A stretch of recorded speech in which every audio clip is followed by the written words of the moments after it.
Mr. Muffick, would you help us introduce item C for action, please? Certainly. Mr. Chair, members of the board, this next action item is the prior learning assessment and the granting of credit for veterans' prior training through military courses. This is a change to policy number 301.5. This is the idea behind this is to provide a consistent and systematic approach to the evaluation and granting of credit for prior military learning and courses and training. Campuses already have the processes in place, so we're not recreating the wheel here. We're fine-tuning what's already out there. We're formalizing the process. We're providing guidance and providing information to the vets so that they'll be able to enroll, progress, and complete faster. I'm happy to answer any questions related to this. We're going to be following the American Council of Education policies for granting credit. They've been doing it since 1976, and as I said, a number of our campuses are already following these recommendations. So any questions, I'm happy to answer. That's the end of my report. Great, thank you so much, Mr. Muffick. The committee moves this forward to you, Madam Chair, for action. We make the motion to approve it. Thank you, Mr. Chair. Are there questions or comments from members of the board? Regent Tuss. Thank you, Madam Chair. I'm not sure who this question is for, but since this became a agenda item on our agenda, I've been hearing more and more about this issue, not just dealing with military, but other life experiences and using other trainings and experiential settings for academic credit. Is this going to, Neil, maybe this is a question for you. Is this, do you believe, something that we're going to see more of in the future, again, both from a military perspective, but from other venues as well? Regent Tuss and members of the board, that is an interesting question, and I can say that probably on at least a couple of the other campuses that there are some proposals, academic proposals in the early stages of really trying to look at how do we assess the quality of prior learning. And really what this item does is in some sense set some standards as to how we might go about that process. And so, for example, it uses the ACE recommendations in terms of those credits, and so it gives us a good framework, I think. It gives the campuses good frameworks to be able to look at how do we assess the quality of prior learning. And so I would, I guess in a short way to say, yes, it probably does in some sense open up the door for a broader set of discussion on other types of assessing prior learning experiences. Madam Chair, if I could have a follow-up on that. Thank you, Neil. I'm fully supportive of this, and certainly I'm going to vote for it. What's been the feedback from faculty about this? I mean, are they all on with this? Are they on board with these type of experiences counting for academic credit? Well, it's all across the board, I guess. I think from and I, certainly maybe the faculty representative can speak to this a little. I think the faculty are concerned, obviously, about the quality of those credits, both in terms of being able to assess those and make those part of existing programs in the system, but also in terms of what kind of preparation students have coming out of those kinds of programs. And so this current item just gives guidance to the campuses in a sense about a process that's consistent, but still the assessment of those credits coming in as how they fit into existing degree programs is left up to the faculty in those specific academic programs. And so again, the faculty still have the decision part of this at the specific programmatic level. Further questions or comments from members of the board? Regent Buchanan. Yeah, I kind of share your curiosity, Regent Tuss. A few years ago, we made a couple of us really asked to explore opportunities with the Western Governors University, which is an all assessment-based program. And we're founders in that entity.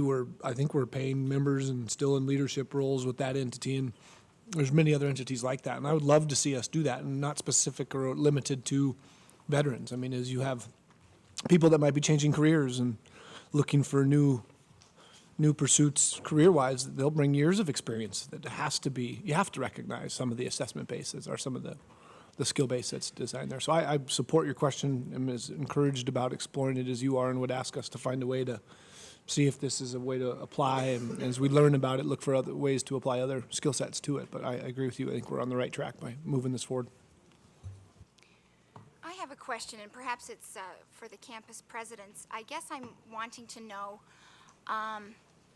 not necessarily in respect to this policy, but in respect to any prior learning credit and how we charge for that. And I guess the road I'm going down, just so that the regents know, I'm wondering about, reduced or minimal fees here. I know for prior learning opportunities that I have partaken in through ACE, you submit the coursework or whatever, for example, National Board Certification, they give you the credits, but you have to pay for the credits. And so I guess what I'm trying to figure out here is, would we have a mechanism in place then for once these prior learning experiences were approved, is there something in place then that would already address the funding mechanism?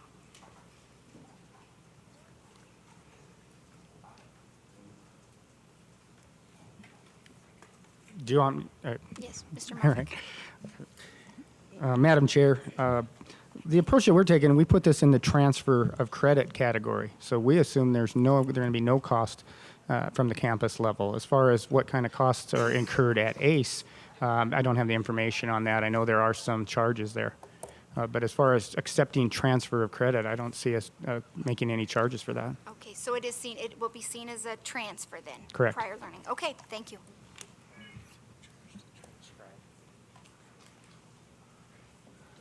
Thank you. Any further questions or comments from members of the board? Thank you, Mr. All right, Muffin. thank you.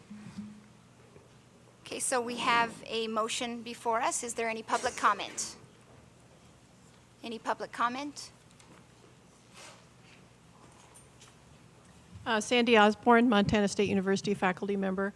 I have had no formal conversations with Faculty Senate or any other groups, but I know from casual conversations with faculty, one of the concerns is that if we are to take the learning objectives of our current classes and evaluate the body of work that the student has done toward those learning objectives to see if there's an equivalency, it's not a transfer of credit from somewhere else. It's saying their body of work is their body of work that they've done experientially. And if we are to spend faculty time evaluating, well, these are the 12 learning objectives, and what body of work are you going to present to me, or what dialogue are we going to have, so that I can see if you have maintained these same 12 or similar learning objectives, then that's faculty time. And that's my faculty time. And is that, yet again, another thing that will go under the category of service? Or will it go under teaching? And so while I understand the comment just given about we saw no transfer of funds for this, one idea to perhaps consider is perhaps a fee could be paid so that the faculty could spend the time reviewing the file or something. I just think it needs some further discussion and some further looking into, because it is something we have discussed as faculty. How is that equivalency going to come about, and under whose watch? Is it the program leaders? Is it the individual faculty who teach that particular class? And am I going to have 6 of them or 12 of them, and how often do I have them? And that's a faculty time issue, so I raise that concern. Certainly, and I think it's a good one. And how is that equivalency systemic? Yeah.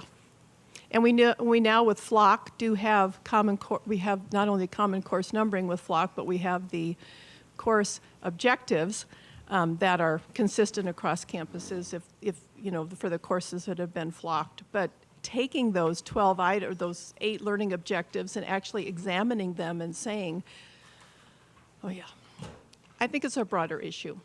So, thank you. Thank you very much. Dr. Renz. Thank you, Chair McLean. We spoke about this a little bit over lunch when MUS met for lunch today. It's the understanding of a number of the faculty on other campuses that much of this is already taking place.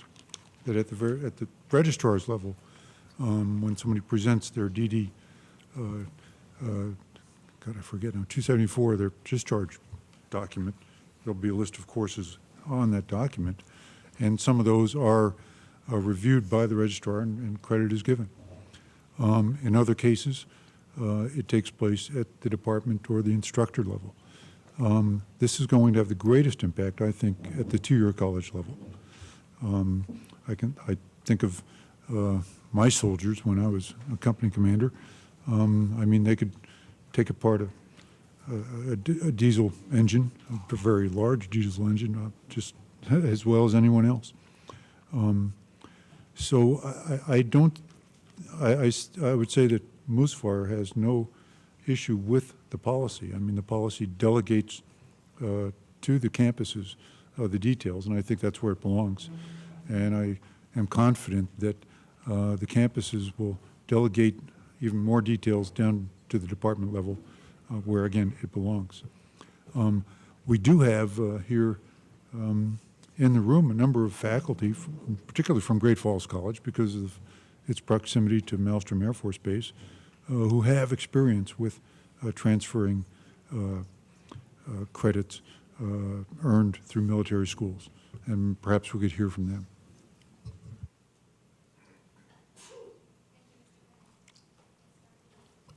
Chair McLean and the board, I can't speak specifically to that, but that is, we do have a large military presence here. But what I do want to say is that the Northwest Commission on Colleges and Universities also have clear policies on how much credit for prior learning that you can transcript in order to earn one of these degrees. So we also, besides ACE guidelines, we also would need to look and see what the Northwest Commission, what their policies state.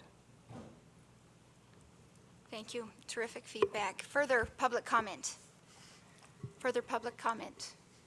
Further public comment? Then at this time, we have a motion to approve the suggested revisions to policy 301.5 to provide military and veteran students a consistent opportunity across the campuses of the MUS to demonstrate for credit, college and university level learning gained in military-based courses, trainings, and experiential settings. All in favor, please signify by saying aye. Aye. Opposed, same sign. The motion carries. Thank you very much. Madam Chair, on the consent agenda, due to time constraints and the fact that we've seen all of these items and talked before, we would move the consent agenda forward as a motion at this moment. Thank you. We have the consent agenda before us. Are there, outside of the committee, is there anyone who would like to pull any item from the consent agenda? Okay, so then we have a motion to approve the consent agenda. Is there public comment? Public comment? Public comment. Board comment? Is there any board comment? Regent Tuss. Thank you, Madam Chair. I do have a question for someone from MSU Northern, perhaps Mr. Don, Mr. Steve Don with the diesel program. And I'll ask the question as you get up here, Steve. I see that you have 11 different changes here. And they're all in the, I think, the auto tech and the diesel program, if I'm not mistaken. Could you explain the volume and what's going on with those programs? Certainly. Madam Chair, Board of Regents, Regent Tuss, thank you for your question, and thank you for inviting me to answer that. Yes, you're correct. Your addition is correct. It's about 11 different changes. I guess a couple of different ways I'm going to answer this. The first, we'll start the end product is that we change one class or two classes, but affects multiple degrees because that one or two classes is required in the multiple degrees. Our two-year automotive AAS is under accreditation through a group called NATEF. NATEF is the National Automotive Technician Education Foundation, which at the end of the day is under the auspice of the SAE, the Society of Engineers. The NATEF determines the contact hours for both lecture and lab for a multitude throughout the nation of two-year automotive programs. They went through an update. They look at the industry as a whole. What do these technicians need to know, both in the classroom and hands-on, to prevent them to go out to the workforce? So they actually upped those contact hours, both for lecture and lab. So in order for us to maintain our accreditation, we had to also increase some of those classes. Now, one class, as an example, would be what we call an ATDI 134. That is a freshman level electrical systems class for on-highway, off-highway, whatever, marine, whatever. That is in all of the automotive classes, all the automotive degrees. It's in the agricultural mechanics degrees, it's in the diesel degrees. It's a required class in all those degrees. So we changed the credits on one class. That means that all of the other degrees have to change as well. Okay, so there was a couple of, I believe, automotive, or the ATDI, couple of electricals, there's an air conditioning. We also listened to our advisory boards, and that was talked about this morning, the inputs of our advisory boards. Our automotive, a diesel, and our ag mechanics, very, very strong advisory boards. They've also had input into this as well. So that's why you see a large number, 11, by changing one class, it affects a multitude. So the 2 years, the 4 years, the certificate, and the minors are all changed. Okay. Does that sufficiently answer your question? Thank you. Okay, thank you. Thank you. Further questions or comments from members of the board? Thank you very much. Thank you, ma'am. We have a motion to approve the consent agenda. All in favor, please signify by saying aye. Aye. Opposed, same sign. The motion carries. Thank you, President President Ingstrom? Ingstrom. Thank you. Just a quick comment. I just want, you already passed the item C, the pilot for electronic books, and I just wanted to acknowledge the hard work of our bookstore director, John O'Leary, who is the person behind this initiative to save students money and provide better educational materials. So, John, thank you for your work. Thanks, Mr. O'Leary. Great. For respect to time, the information item, just one real quick summary. It was an update on default rates. As we've seen, default rates continue to stay pretty high. The good news for us is that we're ahead of the nation, in particular with our longer-term management. It seems those that engage through our MGSLP efforts enjoy much better default rates than others. And so as we, as an affordability task force, will meet a couple of times over the summer, that group is highly committed to getting a lot of these issues addressed with good ideas, and elevating financial aid is a topic that we want to continue to get to. So we'll bring a much more thorough report in September. With that, we'll wrap up the ARSA committee. Thank you. Thank you, Regent Buchanan. So now at this time, we will turn to the Administrative Budget and Audit Oversight Committee. And I see Mr. Robinson is making his way to the table. I want to thank the committee, Regents Kraus and Regents Tuss, for their time preparing for this very exciting and historic agenda.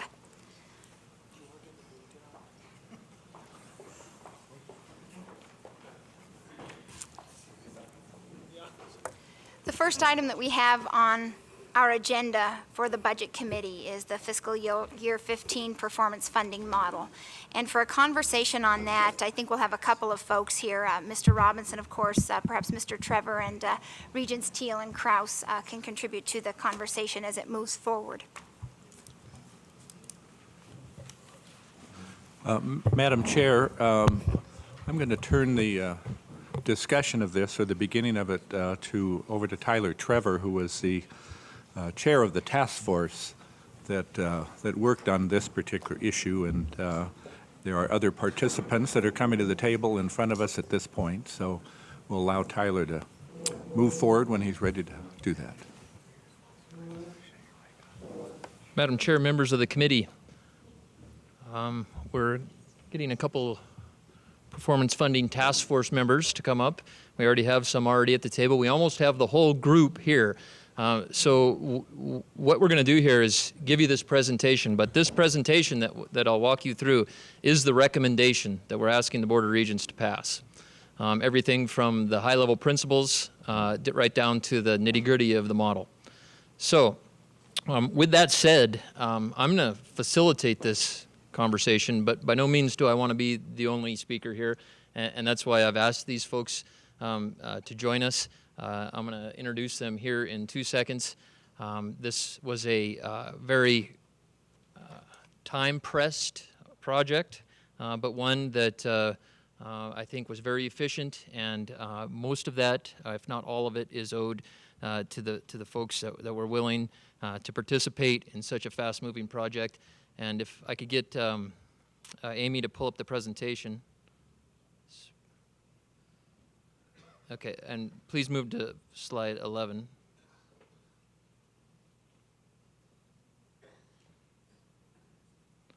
Yeah, I'm skipping the first 10 slides.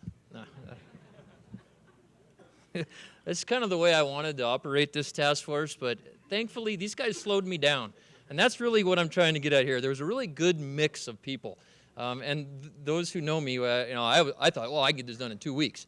And the best part about it is that it was a real reality check for me at how the topic of performance-based funding is an issue for people. And from my chair at the system office, it didn't seem like this should be such an issue, but it is. And it focuses us on a number of details. And that's what I want to try to have help from this group and other members in the crowd that are also on this task force to try to get some of this information to the board and convey to you what were the topics that we struggled with and how we went through this process to come up with these recommendations. But before I get started, I want to introduce this group so you know who you're dealing with here. First and foremost, Regent Teal. I mean, by the end of this project, I was calling him Super Regent. If you thought the guy was smart beforehand, just work on an Excel spreadsheet with him. Out of town. Regent Krause certainly played an important role in it. It is always sort of my, conscious of my shoulder, making sure that, that this is something that people can understand, and B, stayed within the flavor of what we presented to you in March, that it related to an overarching goal of improving higher education. From UM, we had Liz Putnam. She's the Faculty Senate Chair-elect, so we'll be seeing much of her next year. Perry Brown, the Provost, we all know. Dawn Russell, she's Bill MUS's replacement, and I promised I probably wouldn't. Stand up, Dawn. That'll be the last time I'll say that you're Bill MUS's replacement, and I know that's probably something you're getting tired of hearing, but for those on the board who didn't know her, that's the best way for me to explain that. And then from MSU, we had Bob Makwa. He, too, is the Faculty Senate Chair-elect.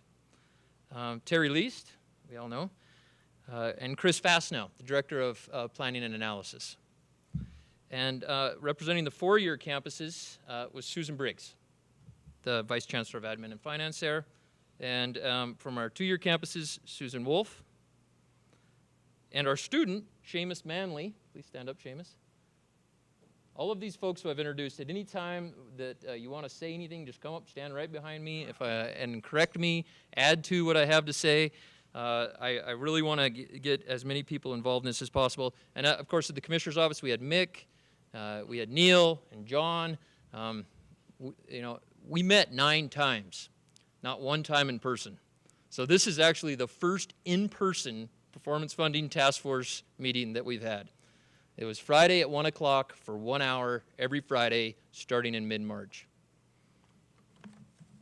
So, with that, I'm going to give you some of the higher level details here. And again, I'm going to say this. Please interject, Perry, along the way. Liz, Bob, Susan. Okay, coming back to slide 2. Now, we had to be on the PowerPoint version of this, Amy.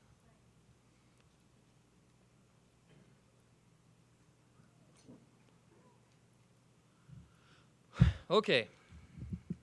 Commissioner appointed a small task force. That was what I just talked about.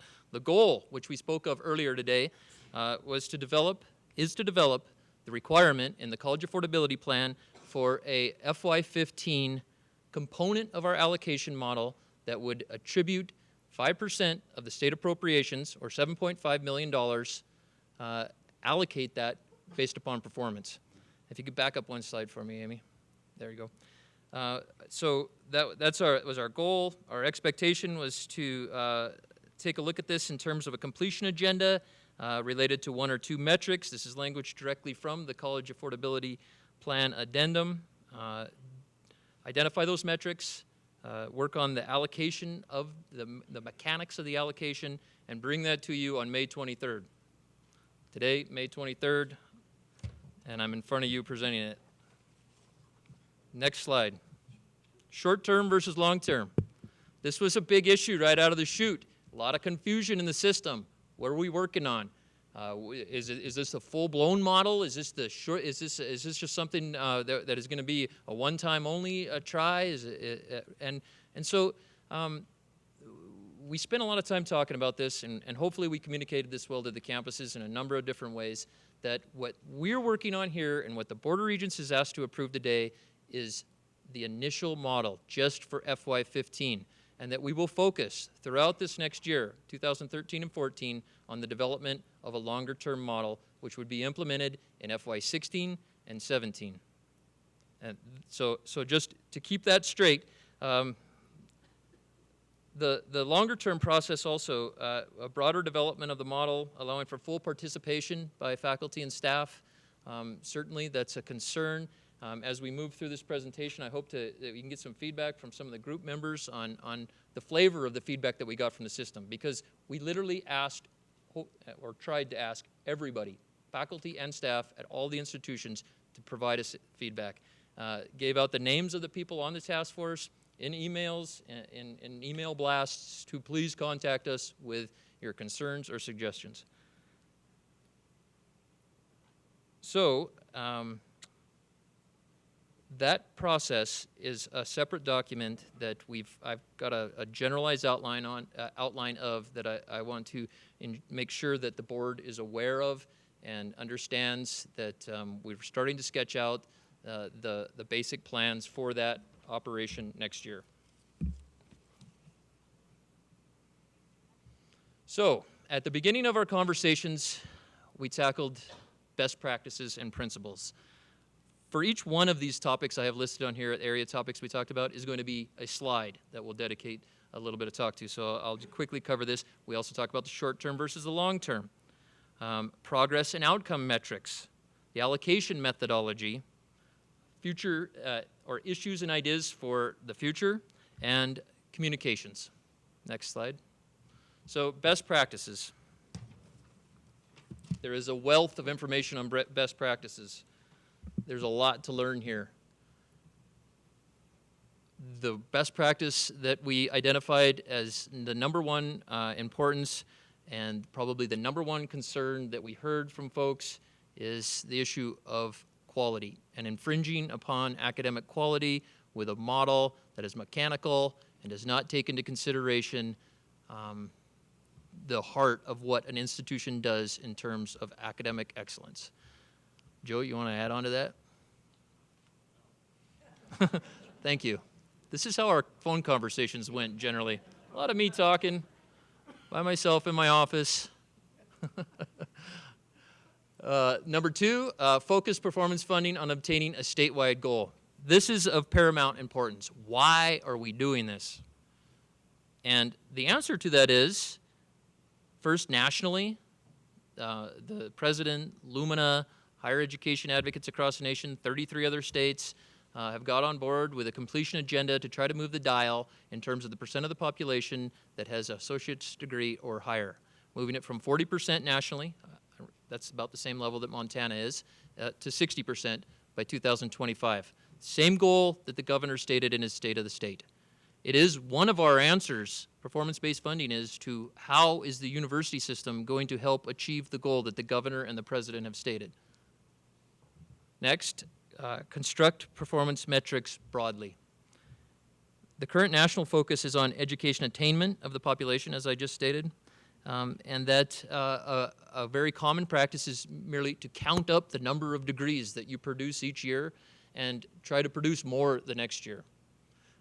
Performance funding models in the past have been widely criticized for how complex they have been. The metrics ranged from 20 to 50 different areas of measurement. The new, I call it Performance Funding 2.0, is suggesting that we use something much simpler and keep the metrics smaller and tighter. Next, design a model that promotes mission differentiation. In a system like ours, where we have a variety of missions at the 2-year level, at the 4-year level, and even differing in between campuses in each one of those levels, and then we have the doctoral flagship, this is of paramount importance. And just start scratching the surface on performance-based funding, and you'll start realizing this is big-time important. However, in the short term, in this FY15, we didn't have the luxury of doing this. We didn't have a luxury of building a separate model for the 2-year, the 4-year, and the doctoral, because we had to move so quickly. And that was, the task force spent a lot of time talking about this, and we clearly need to incorporate this into the long-term process. Next, reward progress and continuous improvement. Campus will be measured against their own progress. And you'll see that that's really at the heart of our model, is that you're just trying to progress, not necessarily meet a certain benchmark. It doesn't say Great Falls College needs to produce 450 completions by 2015. It's measuring what their current level is and over progress in the past. Limit the number of outcomes rewarded. I talked about that. Keep it simple. Wow, that was a big one. Really try to keep it simple, but what you find is that keeping it simple isn't so easy in a complex system. And then a more mechanical one, include a stop-loss mechanism. We called this a hold harmless for a while, but really what it was stop-loss. And what that is that don't over penalize campuses for just barely missing. There's got to be some kind of, do you go from getting 0 to everything, or is there a progression there where you would maybe not be able to be rewarded your entire amount if you didn't meet a progression level? So I'll stop there and see if my colleagues want to add anything. I will actually jump in now. You're just a lot better about presenting these things than I think the rest of us. I'm suffering here, Joe. Help me out, buddy. I think that slide was really, really important, and that was, I think, a majority of the time on the task force was breaking down through all these issues. And for me, and I think for a lot of these people, there is a kernel of wisdom in there, and it's that no performance model can't be gamed. Any metrics we came up with, no matter how complex the model we created, there's a way to game it. So really, performance funding only works if there's a culture behind it and a goal. And that culture is something that's carried by the faculty and the staff and the people on the ground at our campuses who care about and are on the front lines of maintaining academic quality. And the goal, we have specific goals for this session. I'm hoping that we as a board will talk more deeply about those goals, but I think overall and in the end, talking with Regent Krause about this, the goal is improving the quality of life for Montanans through higher education. So, I think that's kind of the kernel there, is that this is a lot of details about how we can try and minimize gamesmanship in a performance model and how we can make a performance model work perhaps more effectively for campuses and measure quality more effectively than it has perhaps done in the past. But in the end, it comes down to a culture. It comes down to people on the ground really caring about the quality of the programs we provide. Okay, a progress and an outcome metric. We included one of each. The first is the outcome one, undergraduate completions. This is just the most basic measure. How many undergraduate degrees and certificates did you award each year? And they also included, we included everything from 1-year certificates on up. We do have things in the system of less than 1-year certificates. And that's something when we get into the longer term model, we need to figure out how to handle, and we need to figure out how to record in the data. But what we had available to us and longitudinally was 1-year certificates and greater. And we have some definitions that go along with that. And then, so the outcome metric, and we wanted to have one that produced a result, which is the completions, and the other one to measure progress. And that we pretty much universally agreed on retention rates as being a very basic progress metric. And we use those for first-time, full-time freshmen that return to the institution that they started at, as well as anywhere else in the university system. So it's a true system measure. And you've seen that data before. We brought to you before in terms of dashboard indicators. And we felt like these two metrics were already often used on campuses, found in the hearts of the strategic plan, and nothing really that was too new in concept. You know, increase your retention rates, increase your completions. Perry, do you have anything to add? Sure, just a couple of things. If you were back on the slide before this, we talked about sort of broad metrics and making sure that they were things that we can measure. We also talked a lot about, and we can go forward now, but we can talk a lot about the metrics that could be built upon as you moved into the longer term. So we've got the short-term problem that we had. We selected two to keep it relatively simple, but these are two that are very common and that can be built upon in the future and that they can be complicated in many ways as we address some of the other issues that have arisen from faculty and other people. So I think these are just building blocks, I guess is the point I want to make. Thank you. And we did take a look at others. The task force threw out ideas. I think one of them we measured was success in remediation. Another one was a ratio of the number of completions you had to your enrollment. And you find intricacies in each one and each one has value. And really, we banked on the definitions in Complete College America, the same metrics that I referred to with Senate Joint Resolution 13, that the system will measure and will hold up as our system measures. We kind of kept within those bounds. And I'm hoping as we go forward in the long term, that we can use those as a guidepost. I'm not saying that necessarily they cover every metric in there, and then you would have to stick to those. But we have the data for it, and as we work our way through the long-term process, I'll have the campus-level information for each one of those metrics that the groups can use to evaluate, sort of in the same fashion that we did here. And you start to realize what we did was really a pilot.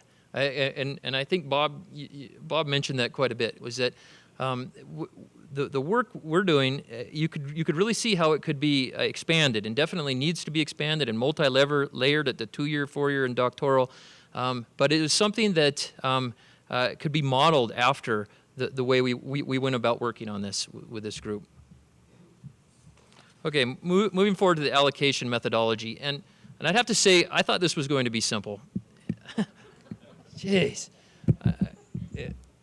I just wanted to go yes or no, but it didn't turn out to be that simple. And really, the most of the time we spent, I think, was talking about the allocation methodology. And here's one of the first things that you got to realize. You think this is simple until you realize, what if UM and MSU do not make progress and do not receive any performance funding? What happens then? Because they make up 60% of the overall funds, and you literally, Susan liked this idea because Western stood to inherit a lot of that money. So, but it just didn't make sense. And Joe, time and time again, would say it has to be logical.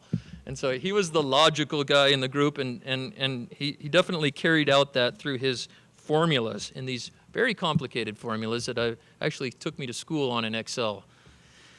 So, I want to first just talk about this slide, and then I'm going to show it to you in a flow chart.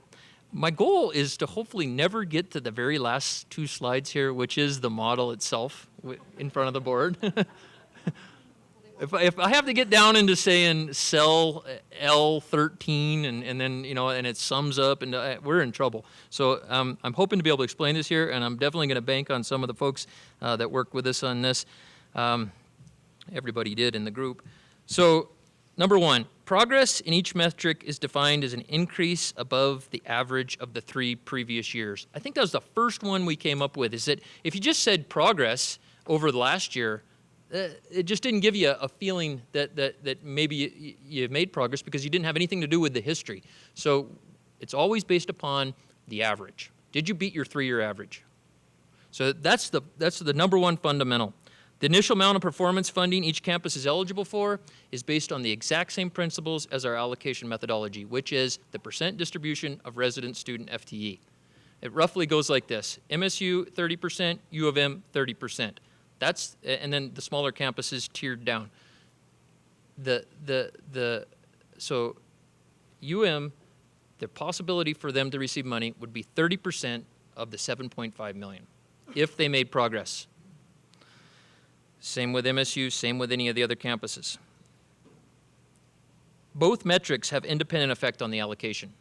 So campuses must progress in both metrics to get all of the available funding. You couldn't just progress in completions, but not progress in retention and expect to get, for instance, if you're UM, you're 30%. You had to progress in both in order to get 30%. I talked a little bit about the stop-loss zone. We created this to incrementally decrease performance funding allocations for campuses that nearly miss the target. There's some formulas in there, and Joe will be glad to explain those if you have any questions. Funds intended for campuses that do not make progress are returned to a residual fund. So it begs the question, so if UM doesn't make progress on one of these metrics, well, we're going to allocate this money. We need to then be able to reallocate it to campuses that did make progress. And so we have a method of doing that. And any funds left over, because you can then still have funds left over, even after you allocate the residual portion, would be put in a system-wide pot that we call it grant back out to the campuses to help improve retention and completion. So to answer the question of, well, that's one of the problems with performance-based funding. If a campus never makes progress, they never get their performance funding, how do they ever get out of that?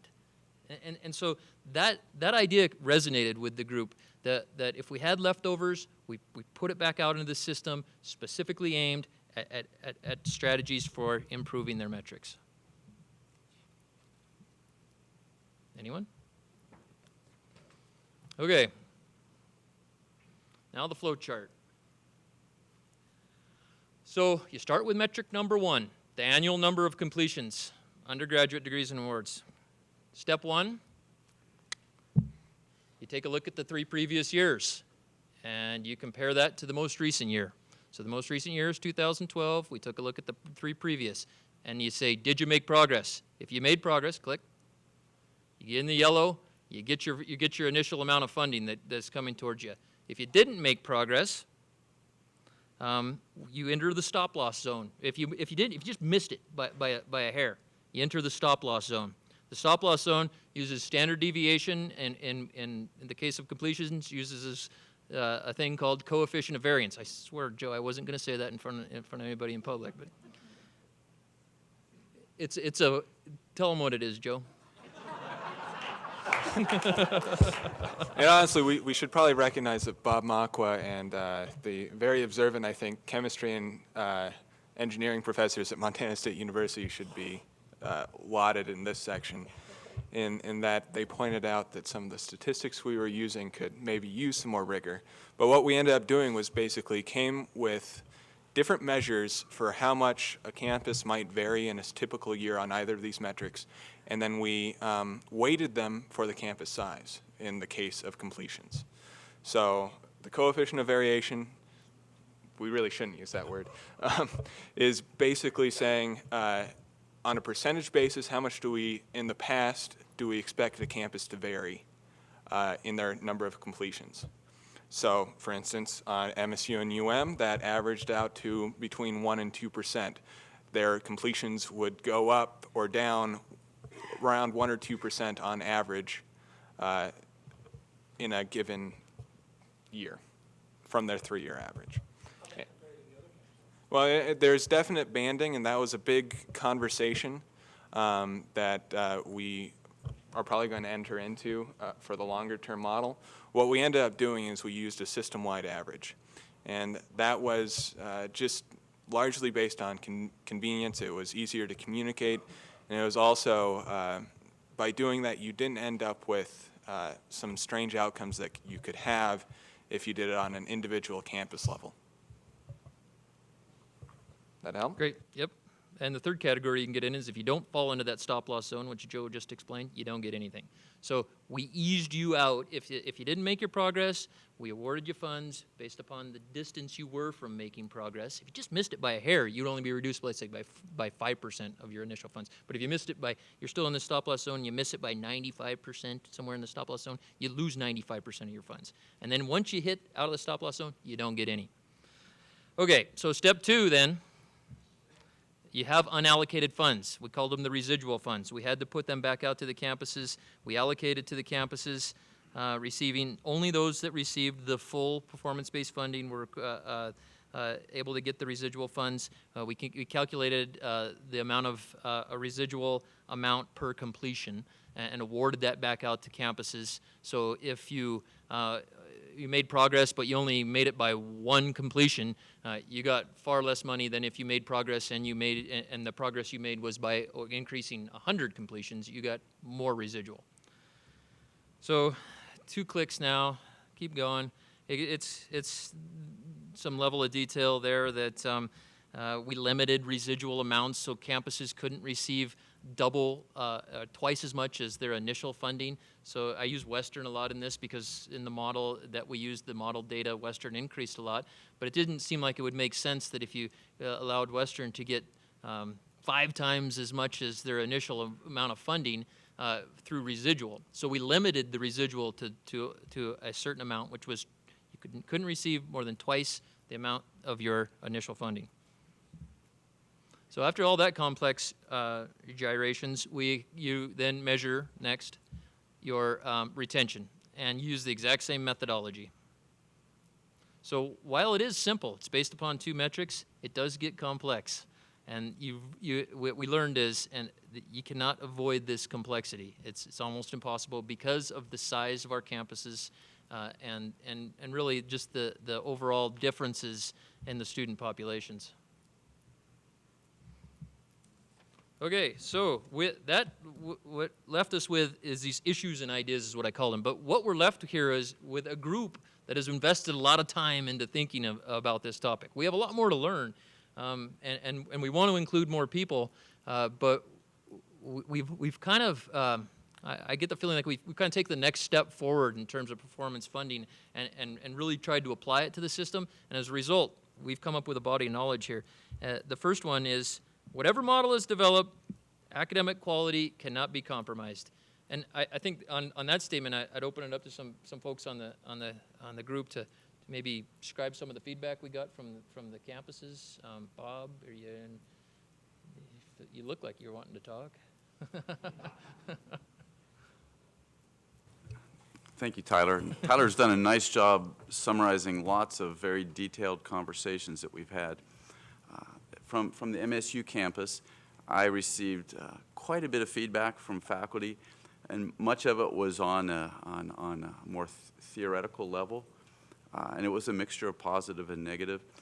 I think there was a lot of misunderstanding at first on what our goals were with this undertaking, and so some time was spent communicating that the element of this being a short term, and I like the term pilot model because it is a learning process. You know, we spent a lot of time looking in the literature, mining the literature, and one of the things you learn there is you need to start slow, because even though, for example, we had just 2 very simple metrics, when you start developing and looking at allocating resources for just 2 simple metrics, it becomes much more complex.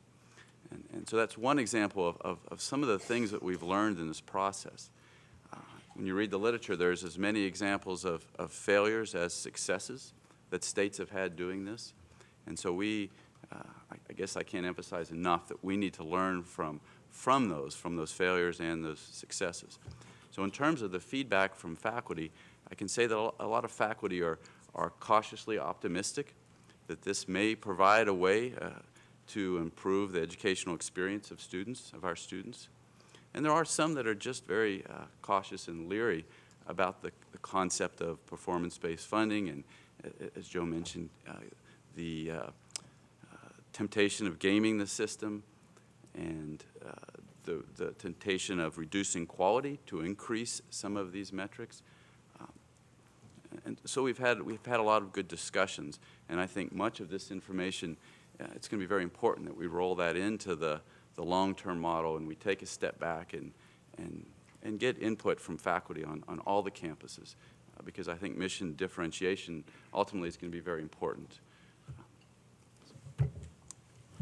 Let me just add to that. The big question that kept coming up is quality going to be compromised if we move along this production route? And one of the things that performance-based funding discussion does for us is it gets us into the questions of quality and excellence and really demands that we address those issues in a sophisticated way. If we are going to have more graduates, more certificates, more associate degrees, more bachelor's degrees, and eventually more graduate degrees also, you know, how do we do that and maintain quality? I mean, one simple way to get more certificates out there is print a bunch of them and hand them out on the street corner. You could do that, you know? Oh, yeah, okay. But in fact, the question of excellence is really an important one. And so this begins to direct the conversation to student success and how we actually achieve it and maintain excellence in the whole process, and then they're successful and come out with the certificates and really are qualified then for those jobs, for the rest of their life, for the things that they want to do. And so that was something that really was important coming back from faculty and will need to be addressed further as we continue to go forward with this thing. We're going to complicate the models, I'm sure, in the next round quite a bit, because we didn't deal, as you see here, with graduate programs. We didn't deal with things like minors. We avoided the different missions to some extent, trying to be simple this first time around. All of those things came back from faculty, and they suggested, oh, you really need to look at all of those things. And that's why this list of issues and ideas is actually longer than the simple statements we've got up there. That's a long list of these things. But really rich feedback came back to us. One of the other things that was brought up in discussions with faculty over and over again is how to have this become a reward system rather than a punishment system. And so that is one of the concepts that going forward is going to be very important to discuss, so that it doesn't be seen as the beginning of a downward spiral, that we can use this to truly want to get our campuses to improve and to just increase the metrics and go towards those goals of getting to a 60% completion rate. So this list of ideas and issues, it was probably the last thing to be finalized. We did, based upon response from faculty and staff, modify it, and one of the bullets there is to involve faculty from every campus in the model development going forward in the long term. I'd include staff on that as well. And then also to, when we mentioned construct a model that minimizes gaming, but also, again, I hit on the mission differentiation and the development of a long-term, the process to begin with, we see as maybe there would be 3 groups now that all funneled up through one performance funding task force, but there would be a group just designated for the 2-year campuses, one for the smaller 4-year campuses, and one for the doctoral flagship, but all working underneath the umbrella of the performance funding task force. And I'll touch on that again before we're done here. The timing of the metrics in the short term was an issue, and it's one you have to get over kind of right out of the chute. When you start performance-based funding, and you start it as quick as we are, whatever you're going to measure has happened. So the completions that we're going to use in the model next year to allocate money on are the students that just walked right now. But when you record data and you count up students that graduate, there's a phenomenon. You can't get the right count until you let a bunch of time pass. Students get added to it, students get taken away from it, and in October, we'll have that data, and then we'll add that to the model. And then at the end of December, we'll have the data for the students that entered in fall 2012 who returned in fall 2013. That's our retention rate. We'll enter the data. So we'll actually, the advantage of that is we're going to be able to have the model done well in advance of the development of the FY15 budget. Campuses are going to know what they have here. The disadvantage is that it's hard to connect strategies that a campus might have done to improve those outcomes. But that's why we liked retention and completion, is that we felt like those were at the heart of strategic plans already, and campuses were already working on that. But that'll be an enhancement when we move forward in the long-term model, is that we can build upon the retention and completion, and campuses will know that's the direction we're headed, and then add in mission-related metrics. So with that, there's other questions. What happens when a campus peaks or plateaus, particularly with retention rates? You can't increase retention rates a whole lot over a given year. When you hit 80%, isn't that the 80-20 rule? You can't control for that other 20. I mean, can a campus get much better? It's just questions like that the group mulled over. Consider the size of the student population. It drives percents, small numbers and percents. We all know that. And how cohorts affect the campus's ability to progress. How do campuses failing to make progress improve their outcomes with less funding?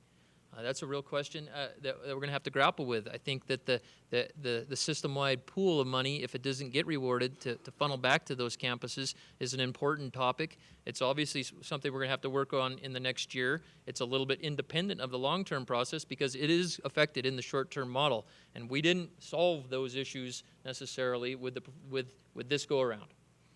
So, with that said, man, this is a complicated topic. I mean, I'd go back to enrollment reports any day after talking this long. So one more slide here. Communications. You can't emphasize this one enough. We sent out a few commissioners' corner memos to the entire system describing where we were at, linking to the model at the point in time we were at. I think we did that on two different times, but and we also had Public Agenda came in, a consulting agency, and worked with each side of the system, more in terms of the long-term process and getting feedback and overall helping develop strategies for us to engage faculty and staff as we move forward. But there was individual efforts, and I don't even know about all of them, but when we started off the performance task force, I wanted to communicate to the group that if this is just left up to the commissioner's office to communicate, we're going to fail. And that's why we have you on this committee, because you actually represent a constituency. And so we tried to have those folks that were representative of their constituencies. And maybe, Susan, this is where a good place for you to comment on, because she was a constituent of all the small campus, four-year campuses. And we knew that was a heavy burden, that there's a lot of them, and they certainly had concerns about the model. So, Susan, you want to give us some feedback on how you went about that? Well, I think that this is really the area as we move forward that it'll be most critical to work on. We definitely need to have a person from every campus represented on the long-term task force so that we can work more closely together. It was hard because we were moving so quickly and there was so much work to do and so many things to read and study and try to learn as much as we could about performance funding in a very short time. The Commissioner's Office and the website that Tyler kept up on with our minutes was really the best thing. I tried to send emails to the four-year group to at least remind them that the website was there and they could go look. I asked them all for feedback, got very good feedback, especially from MSU Billings. I appreciated their really hard work and the way that they looked at the model. But I do think this was a short one. I think communications went well, but there's always, especially in communications, room for improvement, and we definitely need to have all campuses represented as we move forward. And just as a point of wanting to say something else, I just cannot tell you, and I know the regents already know this, but that is one brilliant man over there. So just to rattle off these ones, ongoing and consistent communication with faculty and staff. The long-term process should provide numerous opportunities to engage faculty and staff. Can't emphasize that enough. I'm going to talk about it here in a second when I show you the outline for this next year. The use of consultants to host and facilitate campus forums, similar to what we did in April, was very useful. We got a lot of good feedback on that, and we're going to incorporate that going forward. And the one that I cannot emphasize enough is that this performance funding task force, this group of people with more added to it, is essential to keep in place. that the feedback and the response and the way that they drove this, I started off being the person that did all the talking, and by the end of it, I was merely just kind of reacting to the directions that they were giving us. So I highly value and appreciate the work of the folks on this group. Next slide. There's a list of the members, and the next. Don't click the next one. No. Well, actually, I got a buffer in between that and the next one. I will personally sit down, along with Joe Teal, with any member of the board if they want to go through the Excel file. Joe will always have a job in the MUS coming back and working on those formulas. I say that jokingly, but it was huge. And for a student regent, and I know Joe's going to get a lot of accolades in the next couple of days here, but it truly was amazing, and I appreciate it a bunch, Joe. So, with that is the recommendation of the Performance Funding Task Force to the Board of Regents, that you approve what we did and what we're recommending to you in this simple yet complex first go-around of performance-based funding. Madam Chair. Thank you, Mr. Trevor. Mr. Commissioner. Madam Chair, I'd just like to take a moment and thank everybody that served on this committee. You know, when this started to become a likelihood in March, we said we can't wait till the session's over even to decide if this happens or not. I felt like we absolutely had to get feedback out to the campuses before July, when the budget year that they'd be measured on starts. As you say, most of it's already behind us already. So we had to move quickly, and certainly did that. Tyler Trevor did some incredible work both in the session and bringing this thing to life and spearheading this effort for the Commissioner's Office. So I thank all of you that participated in the committee. Thank Tyler for his hard work. Tyler was not near as kind about Joe when he was talking to me. He came running in my office one day at his normal 112 miles an hour and says, "Man, we got to get this Joe Teal off the board. He's way too smart for us. He's going to make us look bad over time," he said. So I appreciate all the accolades here, but that isn't how it was before. But I do really appreciate, this is a tremendous effort and an incredible opportunity for us to work together with a larger group across Montana. So I thank you guys all for your work and for getting this thing to the board at the May 23rd meeting timely. Thank you, Mr. Commissioner. And I, too, would like to extend a great deal of appreciation to Mr. Trevor, to our two regents who sat on the committee, to each of our panelists here today, and the rest of the members of the committee who could not be here today. I look forward to further conversation surrounding this. Regent Krause. Thank you. I'm the not-so-super regent. That's it, yeah, folksy.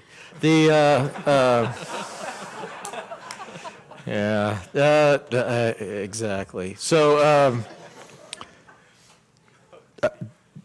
Joe used the phrase "improving the quality of life for Montanans through higher ed," and you can get bogged down into the spreadsheet, and I think we need that. We absolutely need the academic rigor that the academicians are for the funding, for the formulas, for the spreadsheet, and we need it, the faculty, to buy into this method of funding and this goal, overall goal. What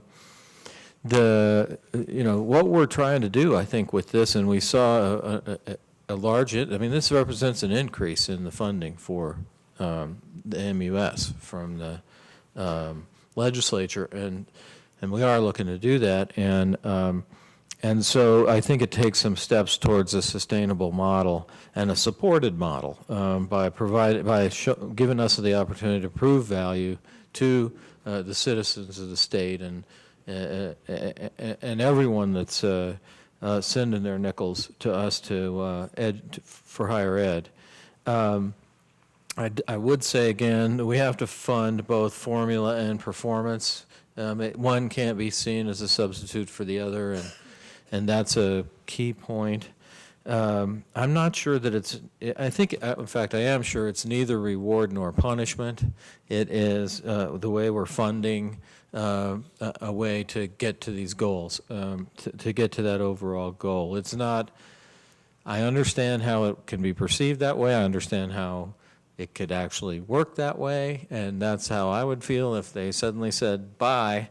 But I do not think it's either one of those, and it's sometimes a little counterproductive to think about it that way. And I absolutely think that it's the 60% goal is important, the one that the president and the governor have set. Having said that, when I talk about improving the quality of life for Montanans through higher ed, I'm talking about people from families who've never gone to college, don't even think about college, improving and going into areas that are beyond those that are enrolled and getting them through.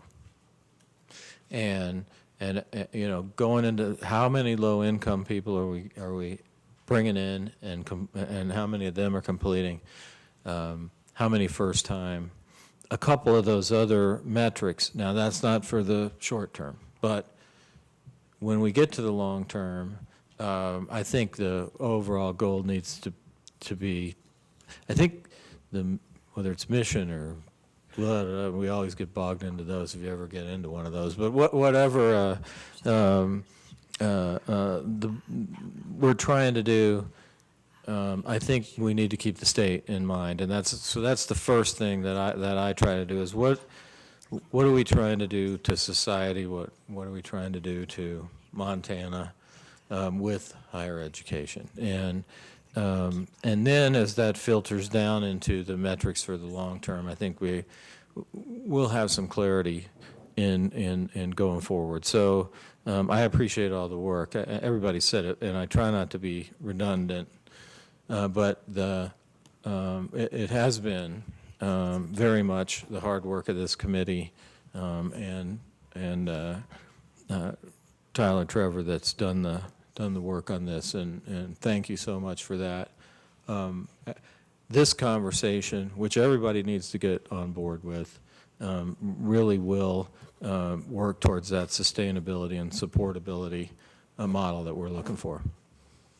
Thank you, Regent Krause. You hit the nail on the head. We were just conversing up here about the number of Pell-eligible students, and I think that speaks to the other part of the conversation, the data piece, and I think there's also a piece down the road as part of even that for notations for our Gear Up students, our TRIO students, et cetera. And so I know that we're dipping our foot in the pool here, kind of, and jumping in at the same time, but I think that there's a lot of avenues for exploration as we continue the conversation. Further questions or comments from members of the board? Regent Buchanan. It should be no surprise how excited I am that we're tackling this. I mean, we've been in varying different forms over the last few years surfacing attempts to incorporate this type of prioritization or performance-driven strategic planning with our finances, and I'm just so tickled. I mean, we were a board last September where I think only 2 of us were really concretely behind this, and here we are as a whole group saying, let's do this, and not if we're going to do it, we're doing it. And as I think about what's ahead of us, I mean, I'm very excited about it, and I think that those who have been a part of the task force are seeing right away that this is not punitive. I mean, this is new money we're talking about allocating for the most part. It's a new way of thinking about things, and with that change, there's going to be conflict. There's going to be some friction. And I think, Susan, you're exactly right. We've got to get on board that we're doing this. We're doing it. I mean, if we prove it tomorrow, which I assume we are, I mean, I'm certainly supportive of it. We're going to have detractors, but what I see is what Commissioner Christian has articulated 2 or 3 times in his summary of the legislative process. We only say the legislature when we talk about it, but those folks represent the citizens of the state of Montana, and the citizens are telling them what they want out of the investments with tax dollars. They want more accountability.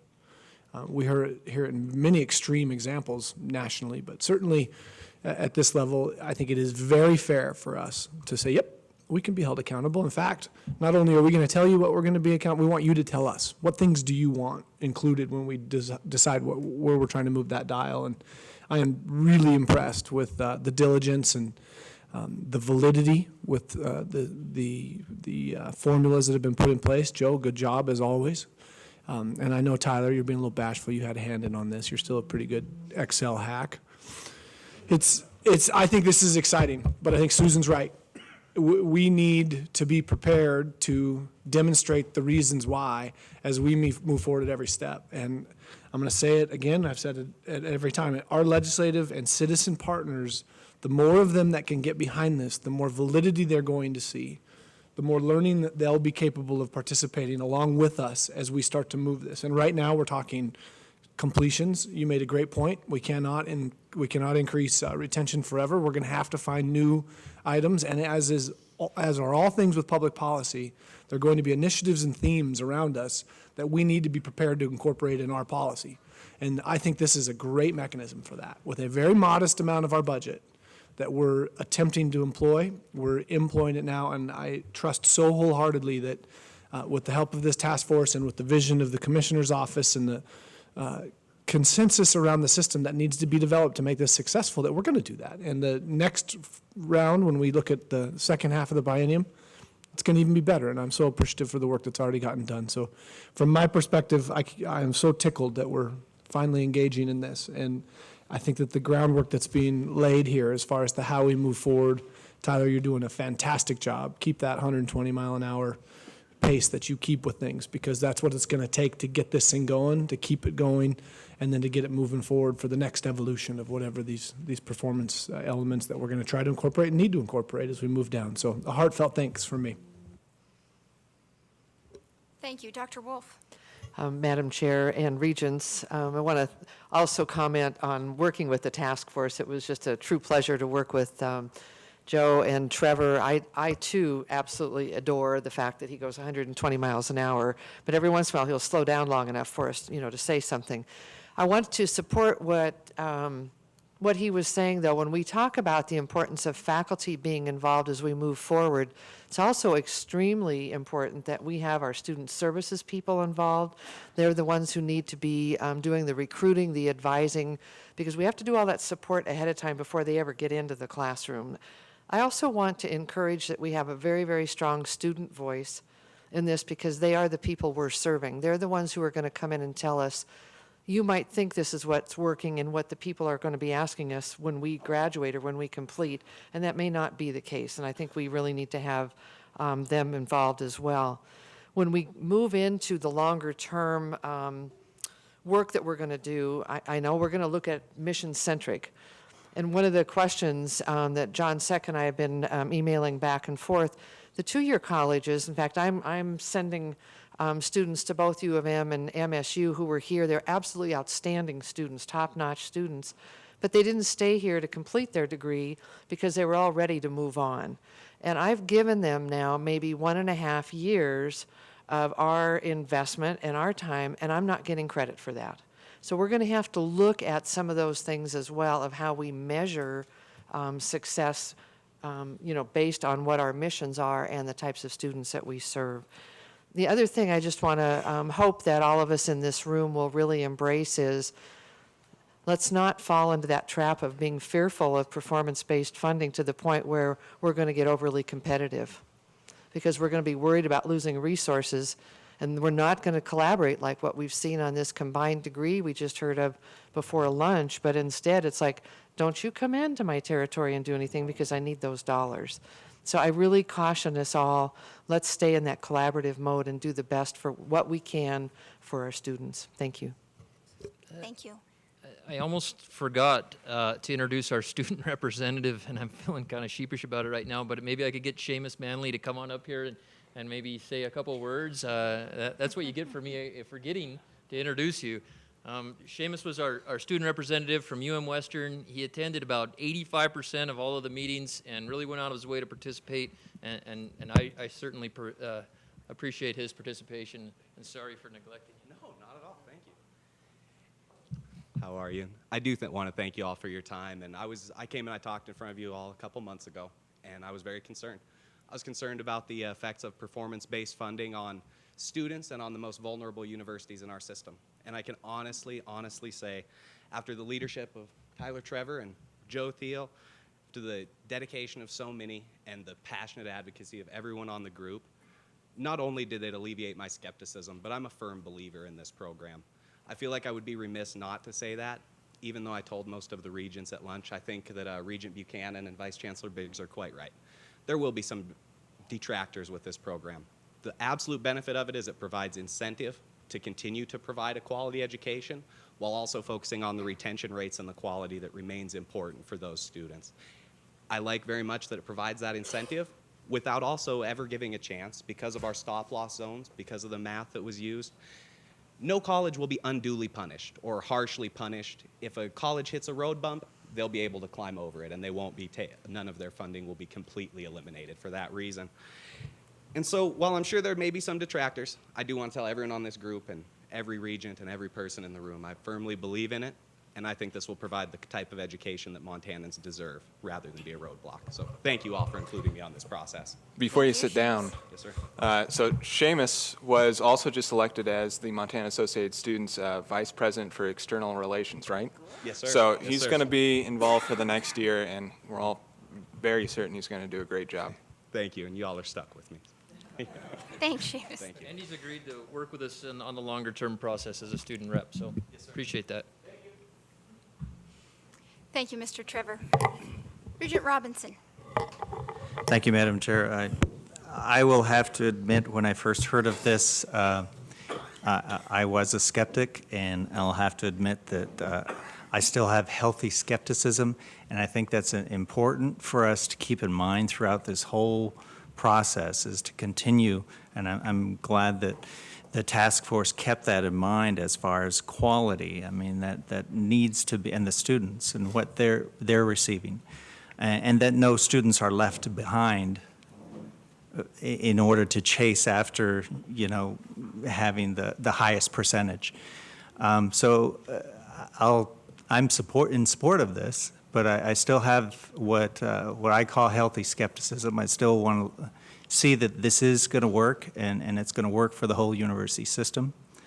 A couple of things. I do have a question, and I don't know who can answer this, but the model that's been put together here and that you've walked us through, Tyler, is it open to, and does this happen in the long-term task force work, open to those metrics, I guess, being expanded upon?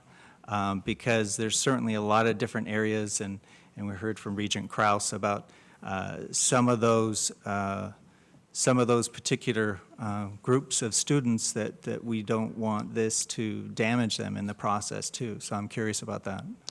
Madam Chair, Regent Robinson, absolutely. And that's when we talk about the mission differentiation and having subgroups that work on 2-year, 4-year, and the doctoral, they'll really be exploring what type of metrics could they add to this or grow this out of that relate more to their mission. So for instance, at the 2-year, they might take a look at transfer students, might take a look at students who successfully complete remediation and then go on, low-income students, and using the Complete College America framework as a guidepost to begin with, but then looking beyond that, where also at the doctoral level, they bring in research and graduate education.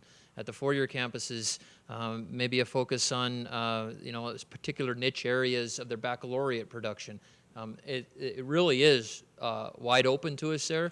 Although we're trying to stay within the boundaries of a completion agenda, we want it to relate to individual campuses and their mission and their student populations.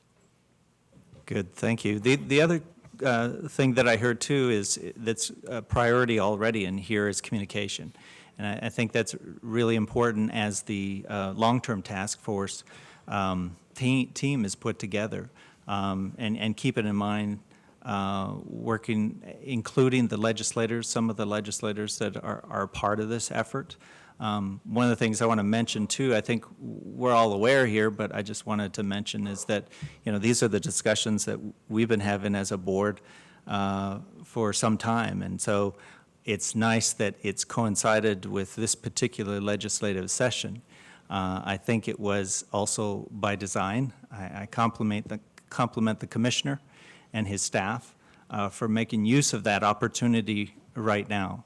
And I think it is a good direction to head in, but it is discussions that we've been having for some time, and now it's something that we can actually start to see implemented.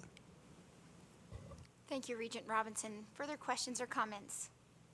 Thank you. Then is it the will of the Budget Committee to move this forward to tomorrow for action? Thank you. Thank you very much. Now we'll move on to item B, and for that I will turn to President Engstrom.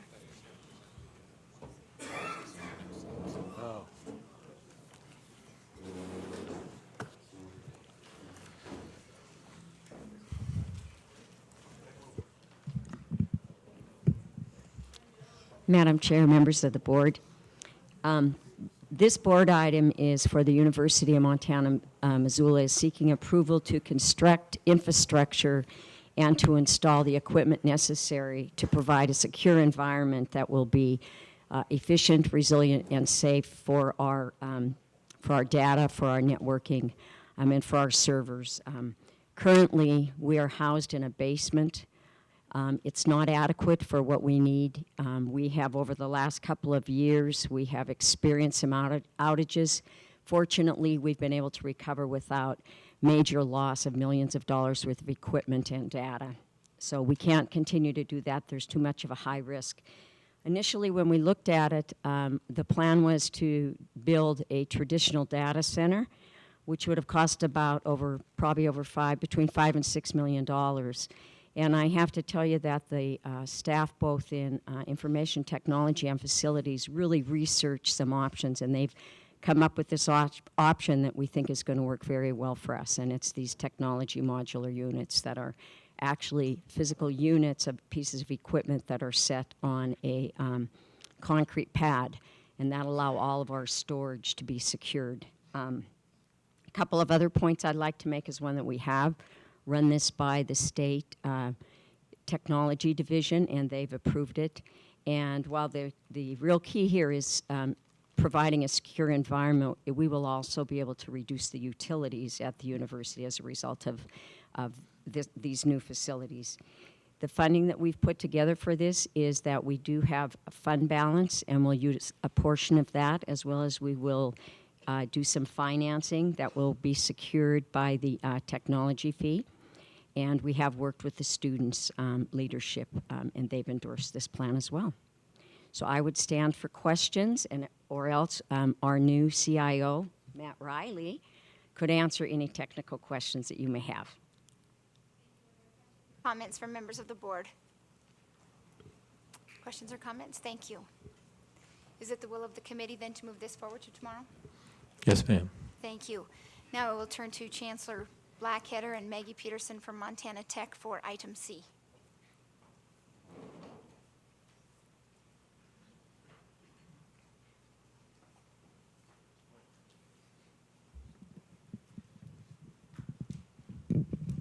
Regent McLean, members of the board, I stand for questions on the project. Okay. Regent Tuss. Regent Tuss. Madam Chair, Chancellor Blackadder, I'm assuming that you're prepared to answer this question. $1.2 million for bathroom renovation? It seems like an outrageous amount of money, to be candid with you. It did to us. We had engineers and architects look at it and price it for us, and I don't know where it'll land when we get bids, but we did a renovation in 1985. It's a 1935 building, right? And the plumbing is basically shot from the top to the bottom. It's all old cast iron plumbing. The last renovation didn't include any of the internal structure, the plumbing there, so we're basically going to have to take the walls out along one complete side and take the plumbing basically clear to the street and out. So tearing out floors and going out. And then a couple of things that are really important for us in that, this is going to take a few years to get done. We just want to get it on our priority list. We don't meet ADA compliance in our showers, in our bathrooms completely. There's another issue. We have gang-style showers, and we're trying to go to a more semi-private style shower that would be more conducive to the students. There's some issues around it that we're trying to make an improvement on it. The building is very structurally sound. It's just that, we're looking at a building, if you were going to replace it, probably in the $10 million range, $12 million range. So, I mean, that 200 beds, right? So 200 times 50,000, which is roughly what you're seeing on low end, is $10 million. So we're just trying to keep up in front of that project. We'll try to do some slowly, 1 or 2 bathrooms, see where our money is, and then come back and then we might have an adjustment on that. But Thank you. Thank you. Further questions or comments from members of the board? Madam Chair, just Yes, a Mr. comment. Robinson. I think it's important to understand that this is an auxiliary facility, and it will be auxiliary revenues that will be Right. used to make these improvements. It will not come from, the general campus revenues. So auxiliary revenues connected with this dorm. Thank you. One other comment, as I came to the campus a couple of years ago, really noticed the need in the area of Butte, Montana, and on our campus for quality student housing. It's something that we've tried to make a priority. You've seen before this board, a dormitory. We have not completely shelved that. We have not moved forward with it. Right now, our funding probably doesn't cover it. So we're going out and soliciting private support, see if we can't get a couple of $1 million that would help us towards that dormitory facility that would make another improvement. In the meantime, we want to make sure we keep our facilities that we currently have up to date. It's tough on a 1935 building. I think our Prospector, our Centennial Hall, the newer one is, much more popular with the students. But we're always trying to back up and make sure we're using those facilities correct. So we're trying to be wise at the same time, making sure it doesn't fall down around us. Bridget Robinson. Thank you, Madam Chair. I fall into the same category as Regent Tuss, looking at the budget. And I understand your response and why. Even looking at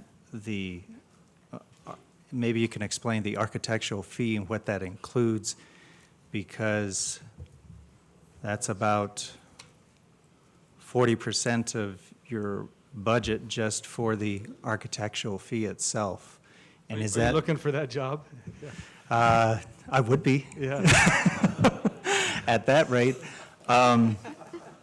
That's quite substantial. I just wonder how they came up with that and if it was reviewed internally as well.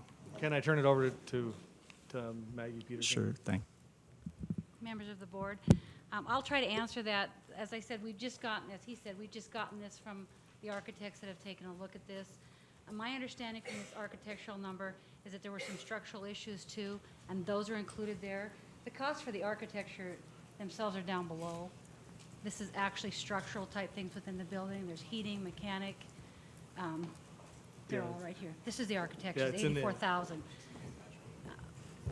There are some Okay. major changes that are going to have to occur. And one thing is that these bathrooms are not currently ADA accessible. They have a little step, and we're going to try to deal with that issue as part of this. Okay, I see what you're saying at the bottom. There are two indications, and that's more in line on the bottom as far as a percentage. So the architectural above at $393,750 sounds like it's structural. So it's actual work construction work that's being done. Okay, thank you. Thank you. Good questions. Further questions from members of the board? Okay, then is it the will of the committee then to move this forward to tomorrow? Yes, ma'am. Thank you. Now we'll look to you, Chancellor, again for the pool replacement conversation. Item D. Well, the pool has been one of the favorite topics on our campus for the last couple of years. So when I arrived in 2011, we were starting the remodel on the Hyper facility, and that pool was shut down. It was drained. It's an aluminum pool, and it has some structural issues to it in terms of the aluminum pool and in terms of the liner that went in to protect the water from leaking. And we didn't know quite how much water we were losing, but maybe like 1,000 gallons a day kind of numbers. So we decided that we were not going to fire that pool back up. Well, we've had a lot of activity with faculty, staff, and students on the pool issue and issues surrounding it. And you'll see a fee as well when you go to to the fee structure. Our students have asked for a fee, and I have, let me grab that real quick.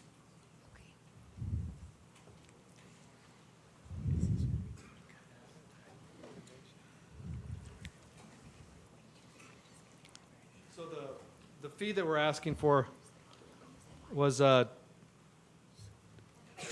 for a hyper support, right? Yeah.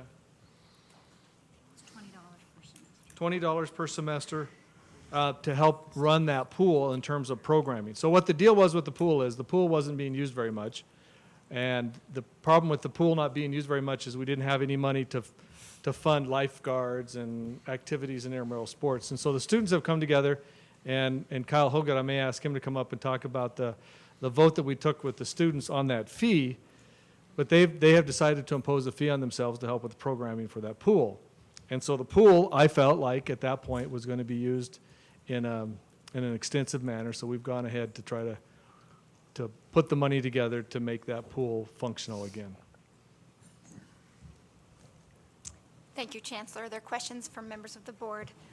Mr. Rob. Madam Chair, if I could just make sure that it's clear on this particular item. There are two components of this item. There is the authority to renovate the pool, which is a $500,000 cost that would come from auxiliary funds and also deferred maintenance funds. Right. And then there is the fee increase, which would then go to future programming operational costs of the pool. So yeah, this- they really kind of go hand in hand, because I've kind of, in our conversations, if you will, on campus, and Kyle could tell you that, I basically said, if we don't get a way to do the programming for this pool so we can use this pool, many hours a day, then there's no sense in putting a pool in and not being able to have people use the pool. So thank you, Mr. Robinson, because they kind of go hand in hand with each other. So as we move forward, you'll have to consider that fee as well.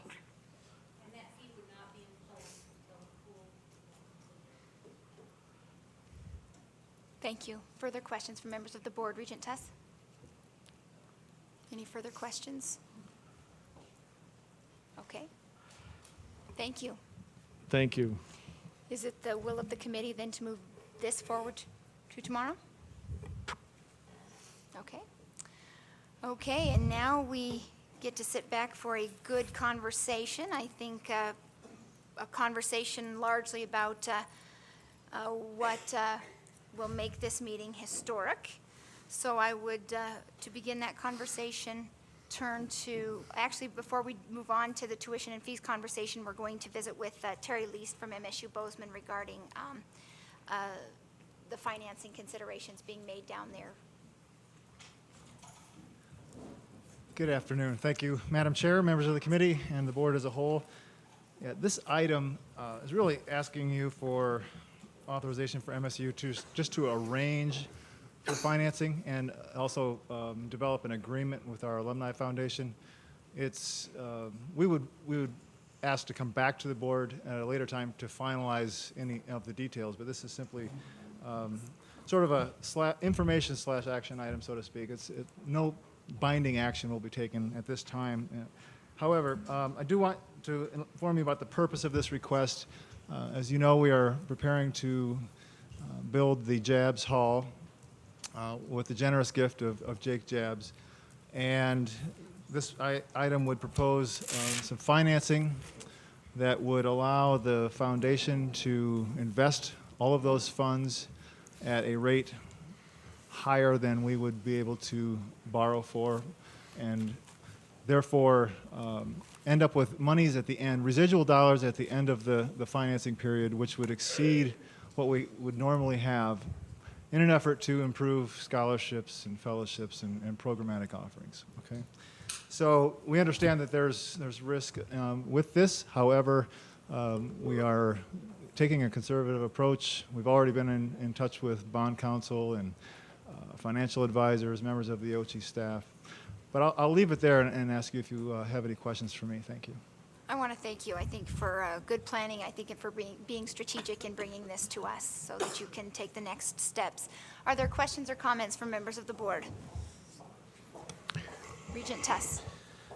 Very quickly, thank you for bringing this before us. I think this is a very smart thing to do should you go this direction. I like seeing this on our agenda. Thank you.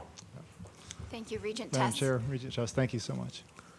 Regent Kraus. Just a couple of things. It's obviously you're going to invest in those things that you're legally allowed to invest in, right? I mean, it's going to go through what? The foundation, I'm trying to figure out. There's been some questions about this because it looks like you're going to put it in a sack and take it to Vegas or something a little bit, I mean, there is a certain amount of gambling in the whole thing. So could you talk a little bit more about what you're investing in? Madam Chair, Regent Kraus, thank you for this opportunity. Most certainly, this gift was a gift to our Alumni Foundation. Okay. They have a very diligent and conservative investment policy. They have an excellent investment committee headed by someone who is extremely competent in these areas. I sit on the board of the Alumni Foundation as a non-voting member. But the point is that I'm very close to what they do. There's no way this money is going to Vegas. I will assure you of that. The point being is that the Alumni Foundation will be making those investments, and then as our bond payments or whatever financing option that we choose to do, because it may be some sort of a direct lending from a bank rather than a bond. There's other options out there. But nonetheless, the debt service would be paid from the foundation to MSU to make those on an annual basis in accordance, and then we would never go below, say, 120% of the whole gift. So say that the building costs $19 million. We have a $25 million gift. So we'll always have enough, even if the investments fluctuate a little bit, we will have plenty of time to make the decision whether just to pay off the debt and get out and be no worse off than we were before in most cases, or, again, the opportunity, again, over the long term to leverage this to a positive advantage for our students and faculty. You quoted us a 10-year average, past performance is no guarantee of future outcomes, and especially over the now that we're making 0.3% on cash, and how low the rates have gone. So you quoted us a nice 7%. Gee, I wish we could make a 7% return now. But what are they making as a return now? Do you know? Well, even with the very difficult times in 08, 09, their average is right at 7.5% for the last 10 years. So the foundation is able to do much better than we would as a state institution in our investments. But again, they're very diversified and quite conservative in their overall approach. And if it goes south, what would be the source of funding for the bond payments? Again, we would always monitor on an annual basis or whenever those payments were due, the amount that was in the investment pool. Yes. Compared to the debt service. And if it ever would get to the point where we did not feel comfortable that it was going to stay on the positive side of the cash that we had on hand, plus the investment earnings, or if there were a loss, again, we have that cushion. We would maintain a minimum of a 20% cushion in excess of the debt service remaining, okay? And we would be able to ask the foundation for those funds to pay off that debt. Is there any, with the bonds or whatever you sell, there's a term for it and I can't think of it right off the top of my head. So are you breaking any federal laws doing this, I guess is the way, I know you're not, right. But you know what I mean? There's tax exempt bonds have some issues with doing what you're suggesting. Yeah, Madam Chair, Regent Kraus, that's an excellent question. And although I was going for humor, but but all humor aside, that is a question that we looked at very seriously. And right now, the market, the taxable debt is nearly the same as the tax exempt. And so, although we feel that this would fit in many cases within a tax exempt structure, it may be just more prudent for us to go with a taxable debt just to make sure that we do not have any future issues with, say, the IRS, et cetera. But we have financial advisors that have told us and showed us where this is very doable on a tax-exempt basis under most circumstances. Thanks, Terry. Thank you. Regent Madam Chair. Buchanan. Yeah, Jeff, thanks for asking these. I guess I'm not satisfied with the answers to some of these questions. The question was, what are you investing in? And you've said, well, it's conservative investment. So I would like 7.5% over the last 10 years beats our state pension funds by almost 2 times. 7.5% beats darn near any investment manager performance in that time frame that I can think of. And to use conservative tools to get there is even more remarkable. And so I want more specificity to that question. I would like to see how that's getting done. I perceive a tremendous amount of risk in the market right now, money entering the market, whether you're in particularly what people call conservative investments, bonds. I consider there more risk there now than I've ever seen in the time that I've been in this business. We've worked with treasurers like Jeff around the state for 35 years. Everyone that we work with agrees there's more risk with conservative investments right now than there's ever been.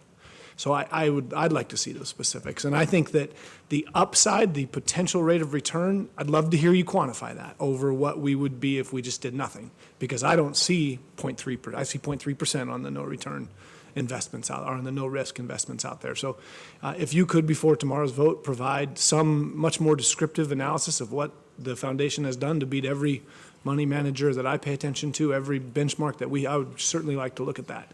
This 120% reviewed annually, oof, markets turn in a hurry. And if you're going to review it every year, 2008, the market was down 34% for the Dow Jones. So if that's your monitoring period, that's providing a tremendous amount of time for things to go unmonitored. I don't think 2008 is coming again. But I certainly would like to follow up on Regent Krause's very good questions with a heck of a lot more specificity, because in my opinion, the reward for taking risk at this time is so small compared to other times in markets. And I think that that's a shared opinion among investors who participate in what we all classify as conservative investments. So prior to tomorrow's vote, I'd sure like to see how the foundation, I'm reading the best foundations in the country are on a negative number in that time frame. So would love to learn more about that, maybe learn from what the MSU Foundation's been able to do, if that's accurate based on just the true earnings. So if you could provide quite a bit more specificity, Terry, before tomorrow's vote, I'd appreciate it. Yeah. Thank Madam you. Chair and Regent Buchanan, yeah, I would be happy to provide you with a copy of the Alumni Foundation's investment policy. It indicates on a percentage basis where they invest their pools. And in all actuality, I get quarterly reports from the foundation. And my comment before about reviewing annually, certainly I would look at it much more often than that. Yeah, I apologize. I acted dramatically there because I'm, as everyone that's been around here for the last few years with the markets know how nervous I get about that. So I do believe that we're talking about a gift that if we made no money satisfies our goals. So what are we risking to try to earn what is the reward that we're putting these funds at risk for? So I think using past performance is probably not the best tool at this stage because this is money in the hand. If we can earn something, I'm not against it, but I certainly would like to have a lot more description than the conservative investments that we use, please. We certainly do understand that, and I have those same concerns, which is why we're asking for the ability to really just go forth and pursue these further. We've modeled quite a few scenarios, including looking at what if the first 5 years were to begin with another 2008? Because really, it's when you don't make that return in the first number of years that your long-term return really gets hit hard. I just alluded to a past business relationship with Regent Krause. My company serves many municipalities and institutions around the state. And our number one piece of advice to the people who are charged with managing public funds, trusted funds that are not ours, is you never get on the front page for earning an extra 0.25%, but you always get on the front page of the paper for losing. And I think that protocol is probably pretty prudent in this environment. I just think that I appreciate that we're doing the exploration and look forward to hearing some more responses, but I'm not a fan of risk at this stage, have hardly ever been a fan of risk with a lot of public money. I think the foundation if they're doing that, I am absolutely, I cannot wait to see what strategies they've been using to do that type of return over that time frame. But I appreciate your allowing us to inquire here. Regent Buchanan, thank you. Mick. Madam Chair, I have one question and then one comment. First, the comment is approving this particular item, if you look at point 9 in the explanation, approving it is not finalizing this particular process. It would be allowing the campus to work with the commissioner and staff in Ochi to continue to look at the financing, investment options, to look at the agreement that would be put together between the university and the foundation. So it's allowing the process to move forward.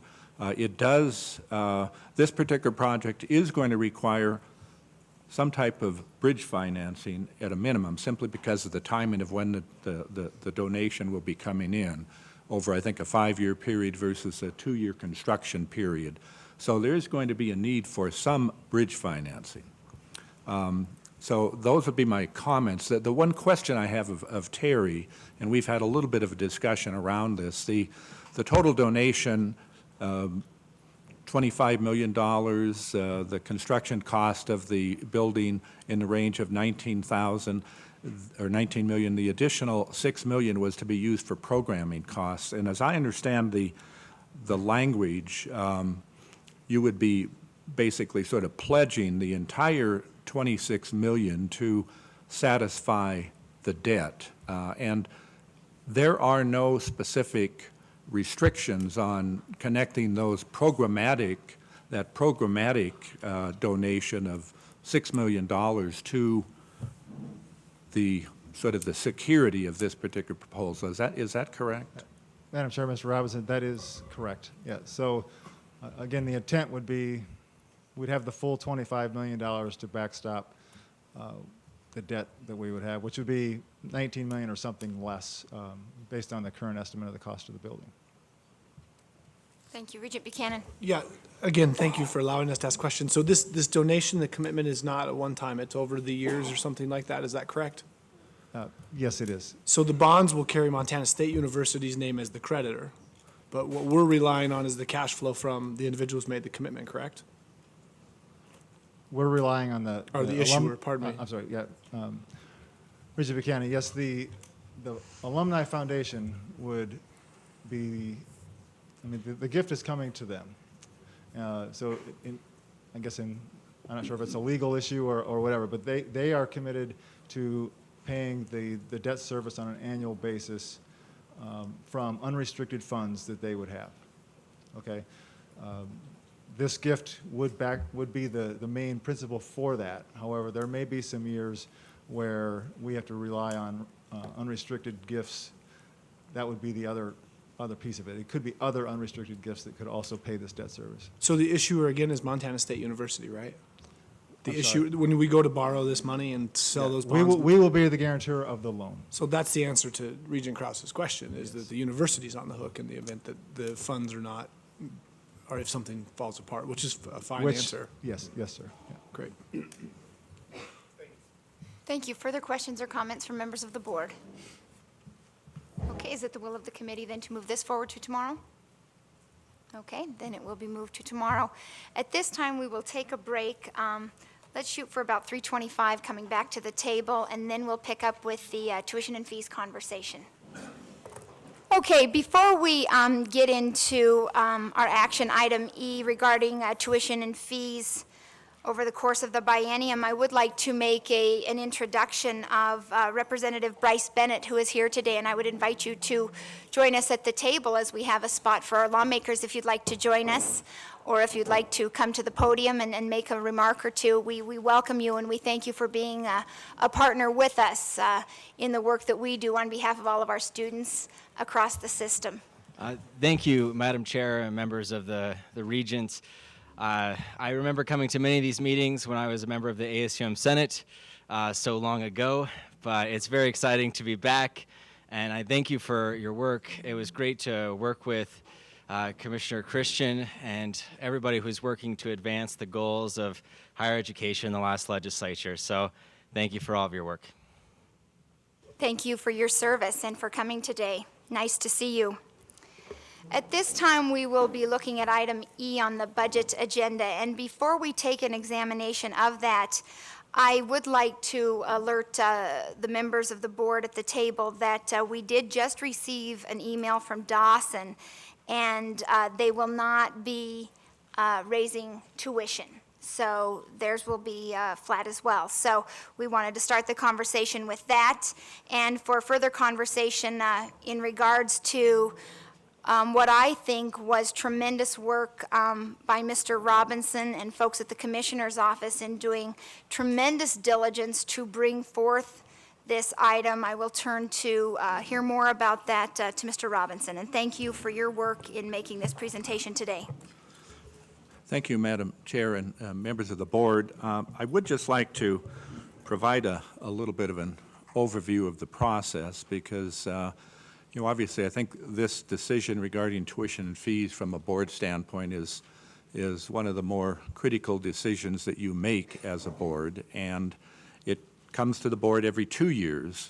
And so as you look at the decision regarding tuition and fees, you are making decisions that will impact the next 2-year period, fiscal year 14, fiscal year 15, in terms of the recommendations that are in front of you. The campus direction that has been provided by the Commissioner's office, I think in 2 different pieces. Obviously, we talked about the CAP, College Affordability Program, earlier today, and certainly campuses and members of the board, we have been in the discussion of that since in the fall and through the legislative session, and obviously the direction that I think was set by the appropriation level for the state certainly helps us with that particular decision regarding tuition on resident students. In the area of fees, we have also provided direction to the campuses. In the middle of February, we distributed a fee memo to the campus CEOs. And that memo was consistent with preceding tuition and fee discussions. It was reviewed by the Commissioner and the Chair of the Board prior to its dissemination. And basically with that particular memo, I think we tried to tamp down expectations regarding fee increases to keep those as reasonable as possible. I do think that we have to understand that when we are dealing with funding at the state level through the state process, we are focused on our current unrestricted fund, and we are talking about those academic faculty salaries and operations of academic offices, those types of issues. When we're talking about a lot of the fees, and we have mandatory fees and then we have non-mandatory fees, but when we talk about those fees, there is no other funding source as other than that fee itself or the increase, and there are costs connected with those fees and the services that are behind those fees. So I know we do from time to time talk about the issue of freezing tuition or constant tuition, but then the fees increase. Part of that is the natural cost increases that we may see in terms of those services that are being offered to the students. For example, health service fee on the Bozeman, Missoula campus would be a very good example. There are going to be, I would expect, some cost increases in terms of salary increases for the employees. There's also increases in costs of doing that particular business and providing that service. So there are inherent cost increases that are connected with the fees. The fee memo had some language that did talk about keeping the price increases in connection with the fees to a minimum, as low as possible. I set, or the language in that memo, set a 2% threshold that indicated that any increase in a fee that is above 2% would have to have significant justification and documentation connected with that as to the rationale. What is the driver of that particular increase? And if you've had a chance to peruse a lot of the information connected with the campus detail pieces, you'll see that there were a lot of fees that didn't have any increase, whether they be mandatory or course-related fees. No increase at all. So in the due diligence that was connected with our office work as we received the recommendations from the campuses, we spent a lot of time looking at mandatory fees. Mandatory fees are a special issue in terms of looking at those fees that are going to be allocated to every student. And connected with the information that we'll go through here in a little bit, there is a schedule in terms of mandatory fee increases for each particular campus. I also pay special attention to increases in or new mandatory fees, and there is a schedule that lists the new mandatory fees, 3 new mandatory fees that we are looking at throughout the Montana University system.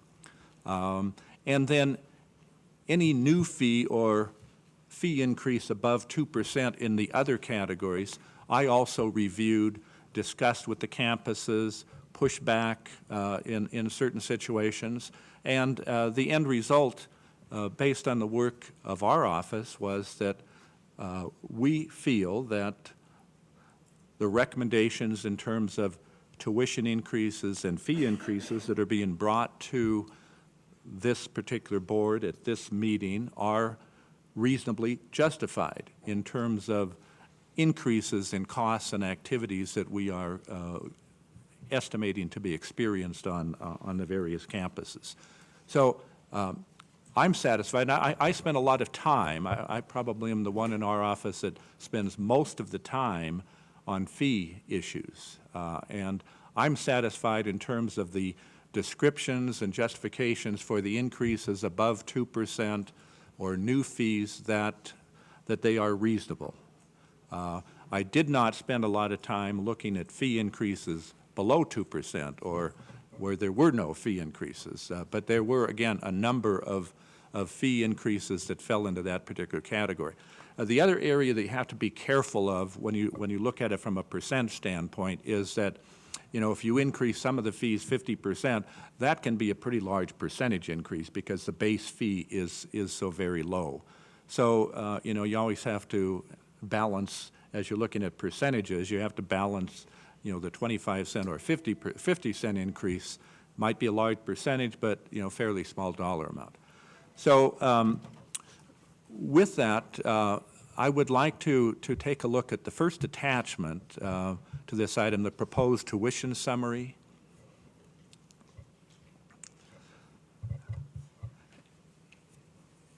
And you will notice that when we talk about resident tuition increases, and we did have the correction just voiced by the chair with Dawson, we had a little error in terms of that particular calculation. So Dawson will not be increasing tuition for fiscal year 14, but from a resident standpoint, we're not looking at tuition increases with the exception of Miles Community College. Miles Community College will have a resident tuition increase of about 2.5% each year.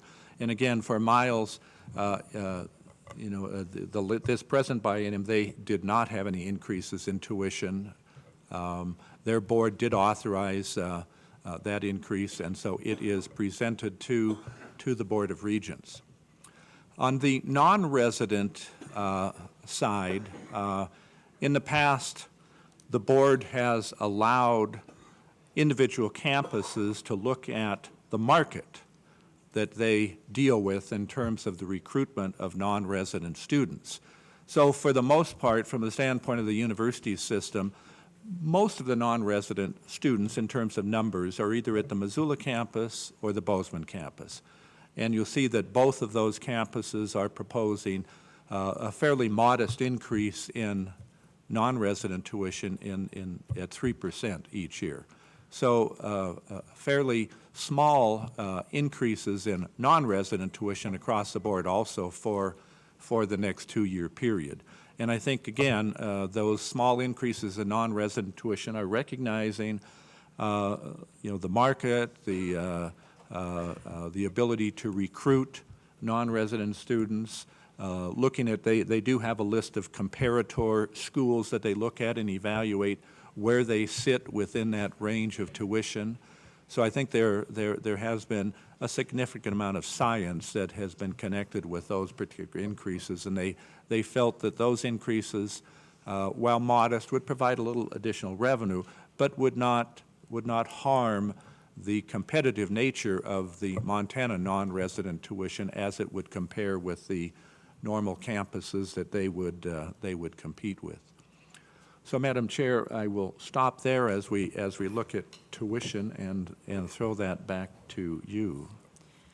Thank you. I think this is a really, and I've said a couple of times today, very historic and I think a very exciting conversation. And I think what we're seeing here reflected, as well as some data I'm going to share with folks here in just a moment, I think speaks to the commitment by this board, by the system, to hold costs down for our students and to make sure that we're not pricing students out of post-secondary education across Montana. And and I guess beginning the conversation, and I'll just go back to 2007, with the first cap, and where we were able to freeze tuition across the system. And then in the next biennium after that, we froze it at every place but the flagships, where we saw a modest increase. And then the next biennium, again, we saw a modest increase, 2011, 2012, and then now we'll go into the next biennium with a 0% and a 0% increase. And also noting at the same time that during that entire 8-year span, we have frozen it at all of our 2-year campuses across the Montana University system. So a very exciting conversation, and we've spoken to it a number of times, and the cap and the import there, holding tuition down for our resident students.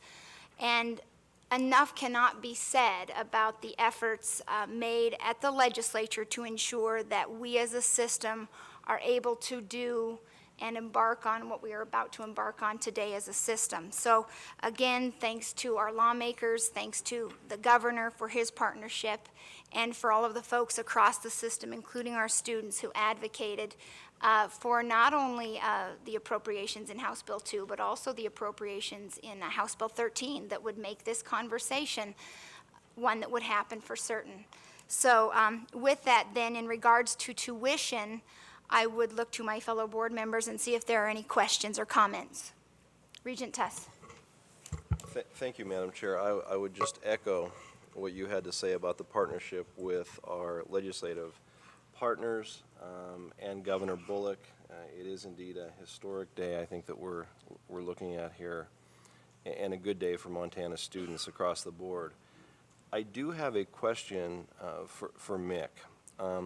Mick, where do we draw the line between tuition and fees? Is there a good definition that we use, or a rule of thumb that we've traditionally and historically used between those two items? I know that as a board in the past, we've had this conversation about what constitutes tuition and what constitutes a fee.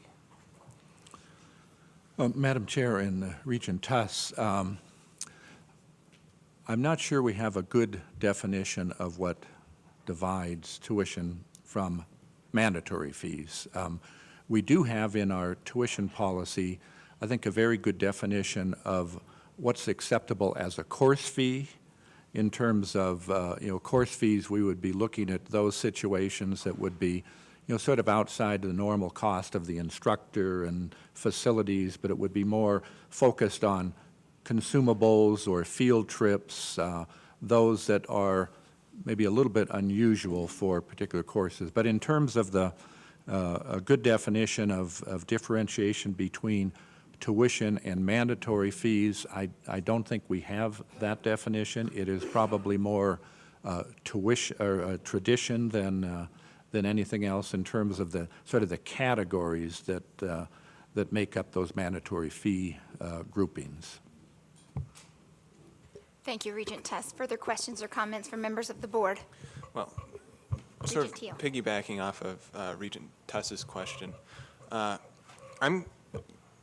I suppose when I initially thought of that separation, my thought is that when we look at mandatory fees, they're either a fee that students levy on themselves for a service that the university won't provide, or a fee that provides a service to students that the state won't pay for but is necessary for the university. You know, and I think a lot of our fees fall into those categories, either student fees for our student governments or fees for student-owned buildings or buildings focused around student services, or again, health and dental fees. There are a couple of fees, though, that just confuse me as to why they're not included in tuition. We do have a board policy that suggests that over time, fees should be included in tuition. And the one in particular, we have a whole class of fees that are computer fees or information technology fees. And all of those fees go to the academic side of the shop, or the vast majority. And we're allocating those later on in the agenda. And I guess my question is, to me, those seem like services that should come with our sort of our sticker price to a certain degree. The first thing that students see when they come here is tuition. So I guess my question is there a reason why computer fees in specific, or sort of that type of fees for services that really seem to be a basic component of the education we are providing, that are mandatory, but are excluded as a fee rather than included in tuition? Thank you, Regent Teal. Commissioner Christian. You know, as always, Regent Teal, you've stumbled across the heart of the question, and the answer is sort of no, but at the same time, the answer is, well, a little of it depends on how those things were created.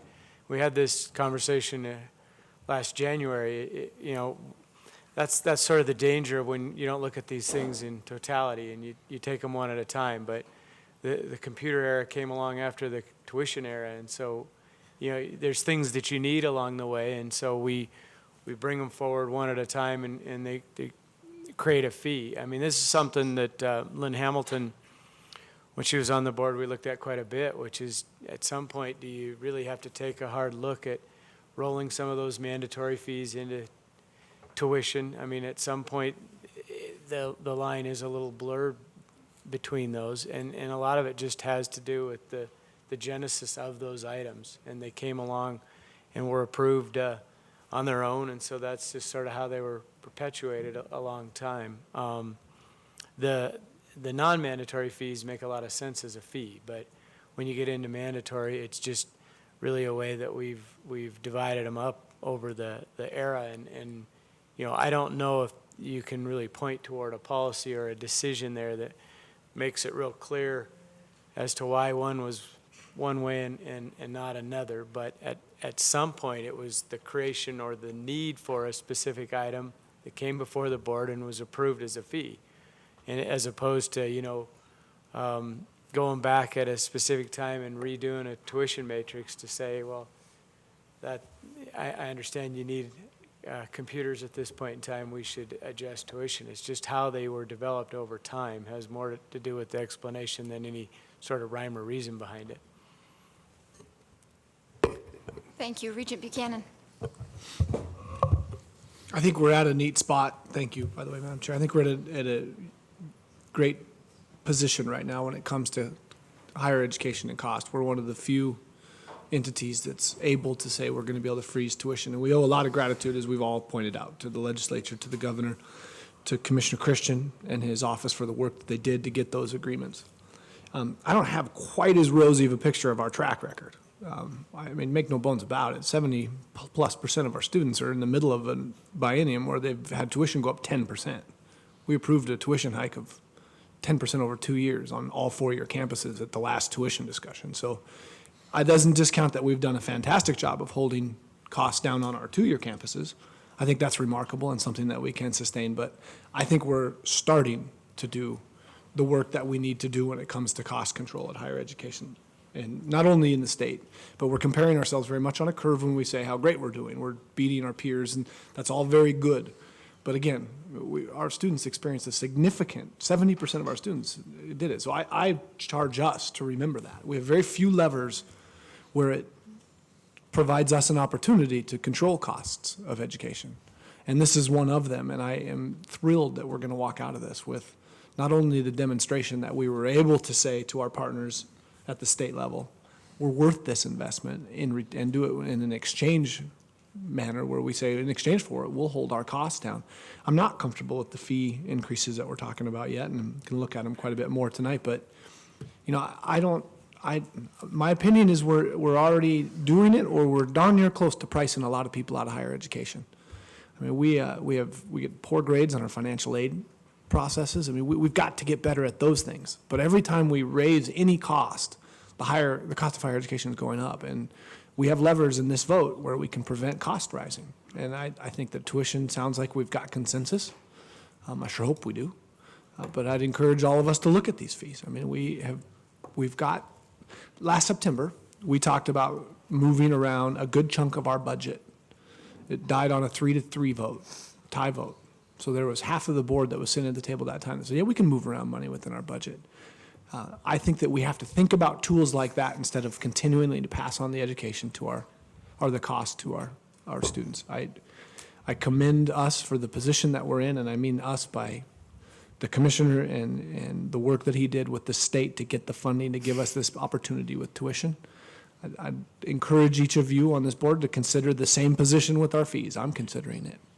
But I really do think that we need to take the broader perspective about the few levers that we have at this seat to control the cost of higher education and build the fortitude to keep a very sharp eye on those. And I understand that we say modest, and when we proposed the 5 and 5 2 years ago on 70% of our students, that was framed as a modest increase. I didn't agree with that. I still don't agree with that. So I again, am thankful, but I think that this is, as we've talked about a ton in the last couple of days, what higher education is being asked to do is changing fast. And the resource base that supports those is changing even faster. And we've just got to exercise every opportunity that we can to control cost, in my opinion. And it's not like we don't have funds that we can move around to address some of these things. If we could do that to avoid passing on higher expenses to our students, I think we've got to look at those opportunities. Thank you. Thank you, Regent Buchanan. Regent Teal. Yeah. Thanks, Todd. I think I really appreciate that perspective. I also appreciate the history on fees. I think one of the reasons I asked that question on fees in particular was that I think that over time our policies towards fees are one of the ways in which the cost of education to students can rise without us necessarily feeling that it is. Tuition, even for us, is the headline figure. Even though we always talk about the cost of education only starts with tuition, that's what we immediately think of. And I think that it would be wise to see if in a policy way we can define what classes of expenditures or what types of services can or should be funded through mandatory fees. And I think that by doing that, and honestly, perhaps a more sustainable manner than trying to go line by line through specific fee proposals, we can maybe limit some of the services that we're funding through fees that we shouldn't be, that could be funded and help control costs by shifting them over to the tuition side of the equation. So I'd suggest that maybe that be a project that we try and take on, is look at how we can better define what can be a mandatory fee, and try and take some of these things that maybe seem a bit outdated and shift them over to the tuition side. Thank you, Regent Teal. I think that's a good direction for us to consider. Regent Krause. Yeah, thank you. So apparently, going back to my discussion this morning on the minutes, while the student governments don't exist to move fees around, apparently the Board of Regents does exist to move fees around, and here we are moving fees around. I don't, I feel like and I think that there's a certain amount of, well, we froze tuition, but we didn't freeze fees. And I know we're all struggling with that, that idea that, under which shell of revenue hides the P that we increase. And so I am uncomfortable with that. And when I look at the fees and I think about the registration fee, that's just, or the building fee, or, it's, how is the registration fee not paid with tuition? It just, is it the fact that you have to get online and register your courses? That's $30 a whack. It seems odd. Okay, and I think I have a kind of a consistency in this, in that I did talk about the student fees and how I'm uncomfortable, even when they vote them on themselves, a little bit uncomfortable with an ASMSU an almost $80 fee. That's pretty high. Probably not something that the part-time student is thinking about, and I congratulate them at least at a cutoff of 6 credits or less. But I agree, and the other reason I agree is that I think there's the fees are the same.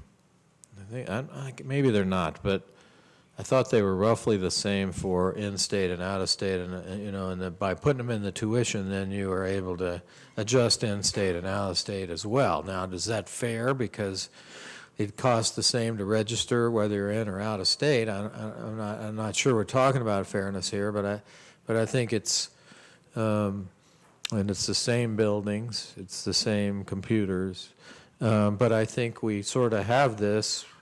This is what it's going to cost for out-of-staters, and this is what it costs for in-staters. And so for me, I think putting it into tuition has a better way of handling that evaluation as well. So I would prefer not to raise fees, because we told them we were going to hold the line, and it just feels like we're parsing the words. And I'm going to, like as you say, I have to think about it some more. And there are some justifications for individual fee increases, but just a percentage increase is tougher to take. Madam Chair, Christian.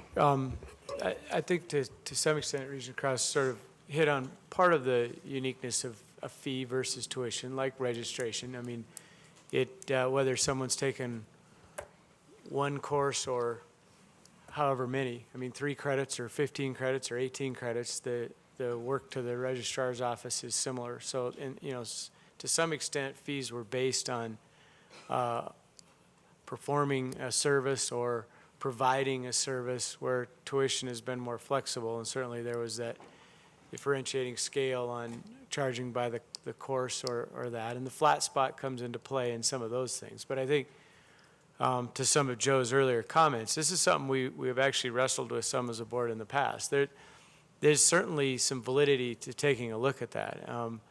The other thing is, and I don't know if this is a good thing or a bad thing, but it's also a little bit relevant in comparing ourselves to other institutions across the country. A lot of private schools just throw it all into tuition, and they don't mess with that. But once you get into the public sector, a lot of it is sort of diced up similar to how ours is. And so when you're talking about fairness of sticker price, you start to get back into comparing apples and oranges pretty quick if we try to do it one way, which isn't necessarily consistent with sort of the norm out there. It would be more consistent with private schools, but maybe not with public. So I think in the sort of good of the order of the institutions, a look at this fee structure would be very valuable in what could be. I don't like the fact that we have a long laundry list of fees attached to the tuition bill. I think it's confusing for some, and it's frustrating for some.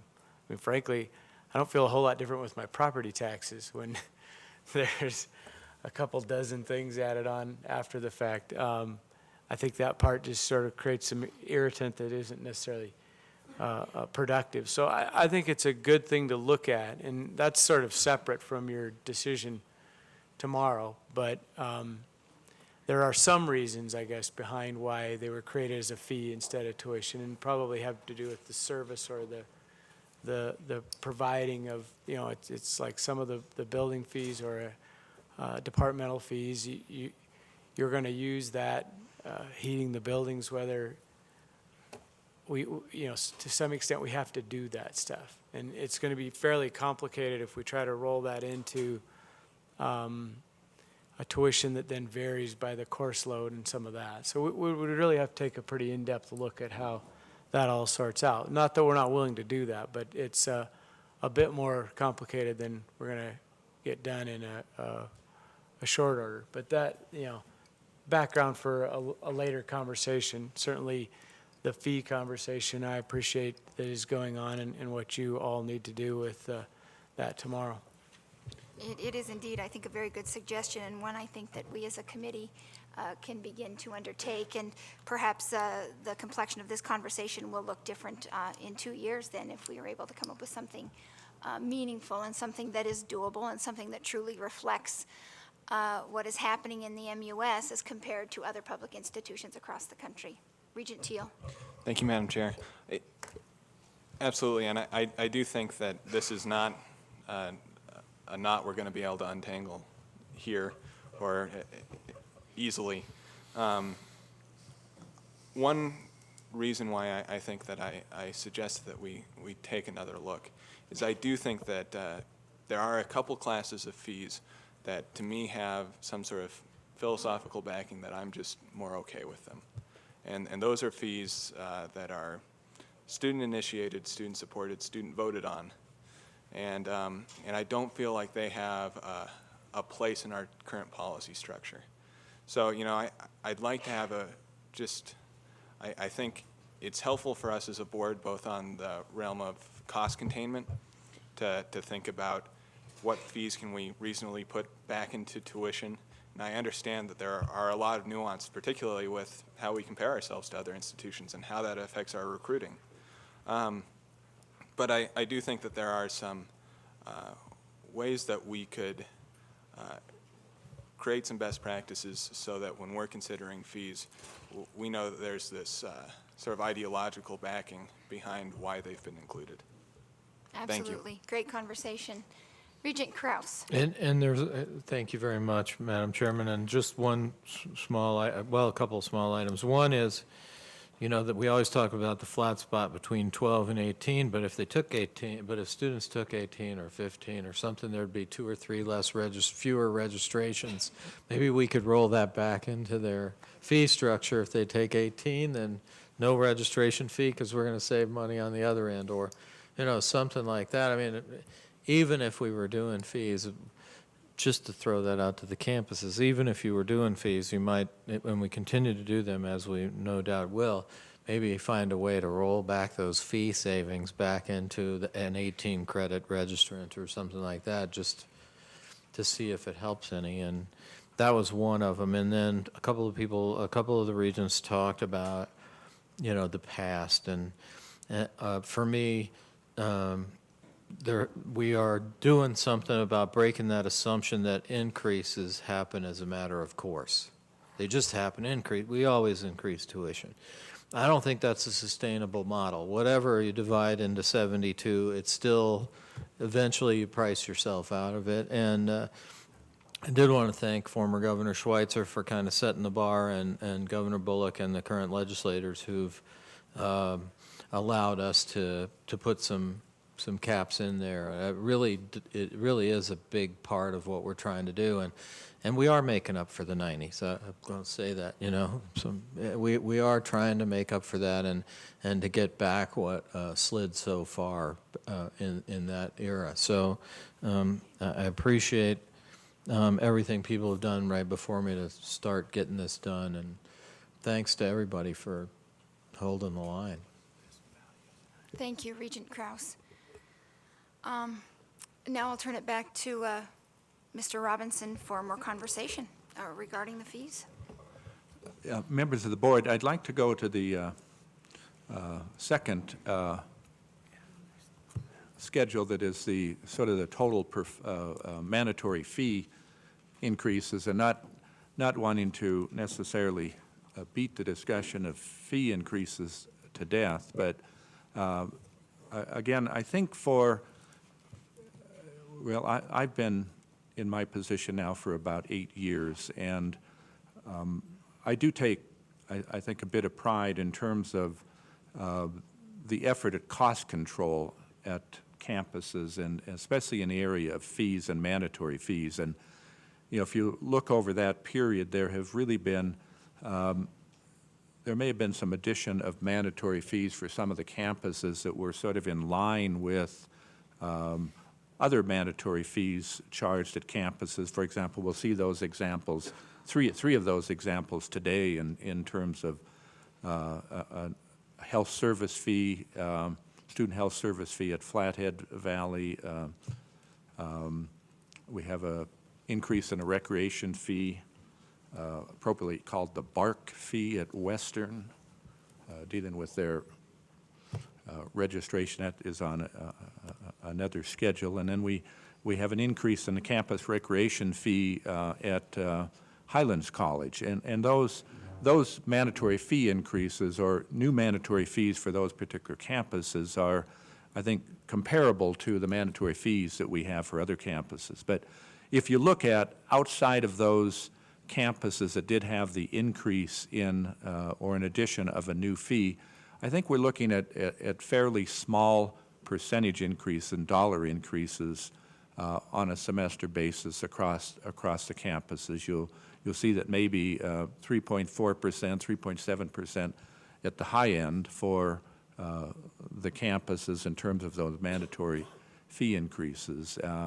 And I do think in terms of the justification that I looked at, I think those increases are reasonable in my mind, and I'm the last person to really be interested in fee increases. But I do think for the services that are provided in connection with the mandatory fees, I do believe that there are needed increases, and the ones that are proposed I am comfortable with in terms of that mandatory fee schedule.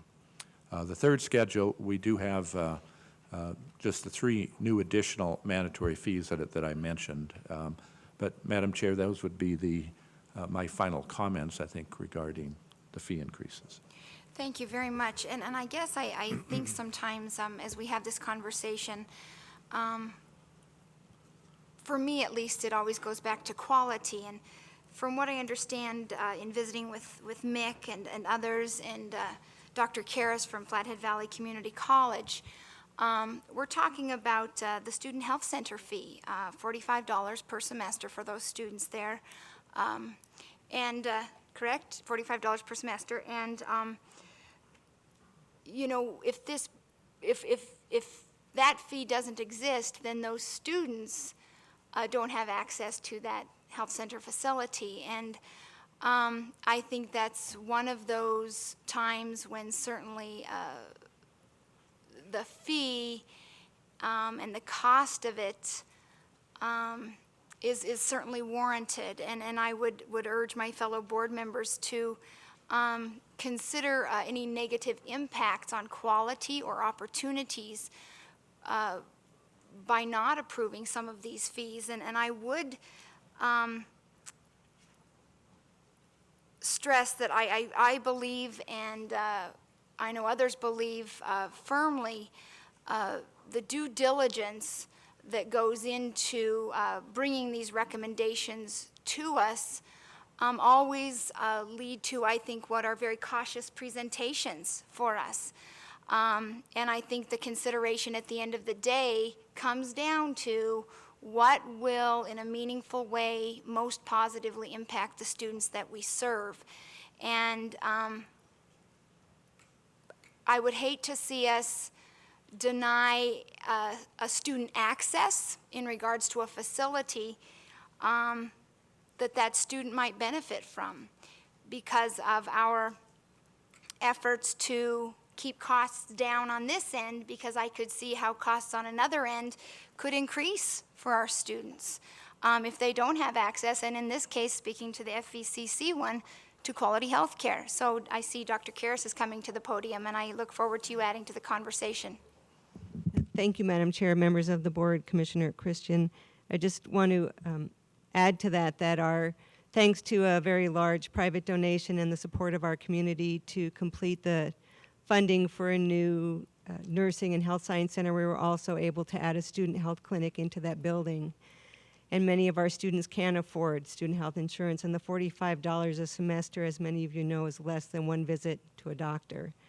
And visiting with our 2 local hospitals who often serve many of our students in the emergency room that they have to write off as charity care, this is a win-win for everybody. But we do have a student, Ashley Edmondson, who's traveled from Kalispell to just briefly tell you about the student's perspective on this. So if you would indulge her, I know you're on a very tight schedule, but she did travel here, so thank you. Absolutely, thank you.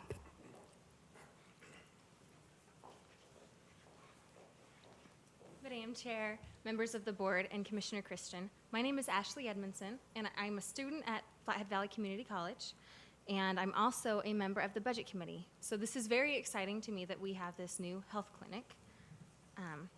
This is a new service that FVCC will be able to provide students with a small fee of $45 a semester. In perspective, one visit to the doctor is about $115, and I found this out last semester after visiting urgent care multiple times and paying hundreds of dollars out of pocket when this could have been covered with this $45 fee. With that being said, my fellow board members and I support this proposed fee. Our student government unanimously supports the fee. We held a student forum, and all the students who attended the student forum supported the fee as well. Students were also invited to share any concerns they had against or for the proposed fee. And we only had one student with health insurance that had a concern. Otherwise, all the feedback has been positive. Most students at FVCC don't have health insurance, and it is not possible for them to pay for health care through urgent care or other doctors. And as I also stated, that one doctor's visit costs about twice as much as this fee. So I hope you will take what I have said into consideration, and thank you for your time. Thank you for your time in traveling here and for those great remarks. Regent Tuss. Thank you, Madam Chair, and I want to thank those speakers for giving us some justification about that particular fee. I'm also curious about the next fee down on the mandatory fee list that would be new, and that would be the athletic fee for Highlands College. I know there's not an athletic program there. I'm sensing that this probably has to do with Montana Tech. Absolutely. If we could have some justification and explanation about what that $30 is, I would be grateful. Madam Chair, members of the board, I'm Maggie Peterson from Montana Tech. And it came to our attention this year that our South Campus students were not paying to use the hyper facilities. They were not paying to participate in any of the activities offered by the North Campus, and they were not paying to go to any of the games. So I met with our ASMT group, which has, excuse me, has a representative from the South Campus on their group, and asked them, what do we do about this? And they came forward and requested a fee and said, why don't we implement a campus rec fee? It's not an athletic fee, just so you know. It's a campus rec fee, and it shows that on the fee matrix. That fee would be used to allow those students to attend all of the sports activities, use our hyper facility on the North Campus, and go to all of the events like ski day, movie nights, Texas Hold'em tournaments, numerous trips, whatever. So that's the fee that we came up with, and our students had a part in that. I'd also like to comment, too, that this fee came from the Highlands College representative.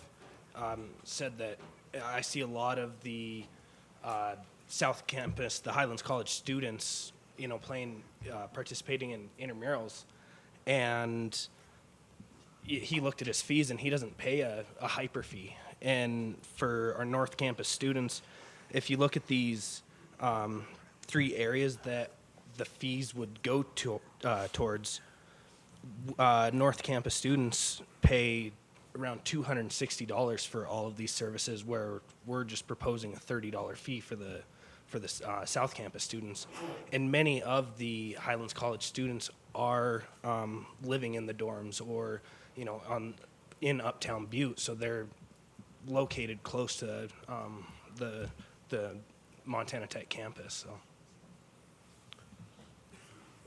Thank you very much. Further questions or comments? Regent Buchanan. Yeah, President Karras, would you mind coming back up? And you'd asked me earlier if I had any questions, and I apologize I didn't prep you, but I do have a question. This one sticks out to me a little bit. I mean, as I understand it, you and I have a mutual friend who works at the foundation of numerous healthcare centers up in the valley there, and everyone feels that there's a very strong spirit of great healthcare up there. And so I've recently been in quite a few conversations, largely at the bonding conversations related to the state, about the potential of overcapacity with healthcare. And I really appreciate the testimony from the young lady that was just up here, but one of the reasons that was articulated is no health insurance. And I mean, as this world's changing, we're going to be forced to have health insurance, right? I think we are at a spot where I've got to wonder if we have too many healthcare facilities. And I mean, we're concerned about inflationary costs. There's two parts right there that are the two highest inflationary expenses that we have as consumers. And so help me see the last question. As a predominantly commuter-based campus, I mean, I've got to assume that you have a higher proportion of students who are part of a family who still carries, well, I don't know about that because the new health insurance laws are covered until you're 26. So there's a capacity question. There's a transition in the healthcare question that we're still seeing being implemented. So those things are on my mind as we talk about that. Madam Chair, Regent Buchanan, let me answer as many of your questions as I think I can answer. But the first is that the 53% of our students are over the age of 26. So many of our students are not covered by their families' health insurance. Many of our students who are under the age of 26 are emancipated from their families and not covered. We have a very different student demographic than the four-year colleges do. And certainly that's something all of the two-year colleges, I think, would share with you. In terms of the number of healthcare facilities, it might please you to know that we're actually contracting with Kalispell Regional Hospital to offer the health care. We built the building, we have the clinic. We are not in the healthcare field, other than training people to be healthcare providers. But we're not hiring a doctor, we're not hiring a nurse practitioner, we're actually contracting with the hospital, who's providing us some great opportunities to staff our health clinics so that they can provide the health care and the health information system for our students. We won't be at all involved in providing the health care to our students, just in making it possible for many of our students who have families, who work, who come to school, but who have no access. And I know certainly people will all be receiving health care, but at this point in time, we have many students who don't have access to health care coverage or to health insurance or to good quality health care because they wait until the last minute to go to the emergency room or urgent care when it's too late to get low-cost care to solve a problem or preventative care. So this will provide many opportunities to keep students in school, to help their retention, to help them be more successful in completing college, to help our local employers because many of our students work for local employers. If they're out sick, it impacts our employers as well. So I believe this is a win-win, as I said, for everybody in the Valley. Members of the board. Okay, thank you. Mr. Robinson, did you have any final remarks? Okay, thank you. Then if it is the will of the committee, we will move this to tomorrow. Okay, thank you, a very robust conversation. Now we will turn to the information piece on our agenda, and for the audit reports, I'll turn to Mick. Madam Chair, there are a couple of items on the information agenda that I can go through pretty quickly and just make a few comments about. Obviously, these are the list of audit reports that we've seen in our office since the last meeting, and you'll note that they all have unqualified opinions connected with those. If there is ever an interest in looking at the individual audit report, we can get that to you. These we did not receive in electronic format. We just received the hard copy from the auditor. Item B, the annual authority reports are connected with the projects authority that the board has approved in terms of construction projects on campuses, as well as perhaps legislative authority that still remains in connection with projects. That is simply there as a reference for you. It shows up on the May board meeting every year. So I just point you to that if you do have questions regarding any of those projects and sort of the status or what it is we approved, et cetera, we do have it all in one place, and so that is available to you. Items D and E on the information agenda are just examples of, again, a couple of small projects that will be using the general authority that is every 2 years approved by the legislature. We do have a certain amount of general construction authority. The revenue from for those particular projects, small amounts, come from different sources. Generally does not impact the current unrestricted fund for the campus. Items C and D within the information agenda, I think we do need to have at least a little presentation discussion about the public-private partnership opportunities or reviews that might be taking place at MSU Bozeman and MSU Northern. That is correct. Thank you, Mick. And for item C, in regards to the consideration of the public-private partnerships, is Mr. Least here? There he is. There he is. We did.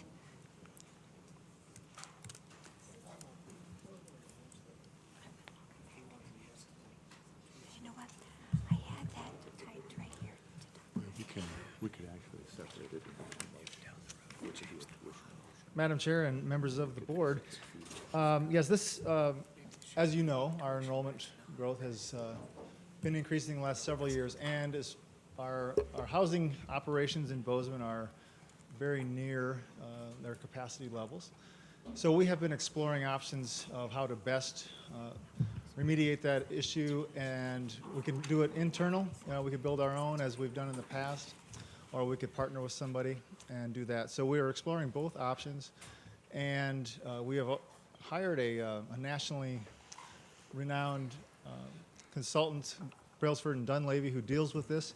Actually, they take the side of the university, because these folks that do the public-private partnerships that do this for a living, we don't want to be taken advantage of by those folks. So Brailsford and Dunleavy acts as on our behalf. What we've asked them to do at the beginning here is to come in and give us an assessment over all of our campus and what they think they would recommend.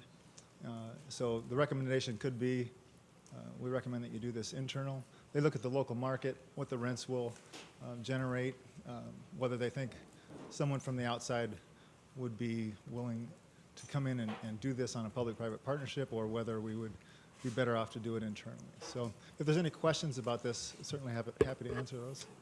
Thank you, Mr. Least. Questions or comments from members of the board? Regent Krause? Yes, thank you. I think it is very important for us to go down this path, and I saw where President Engstrom and Mayor Engen, I got those right, and one of the developers met and talked about that and how they would do that. There's a lot of issues involved in developing.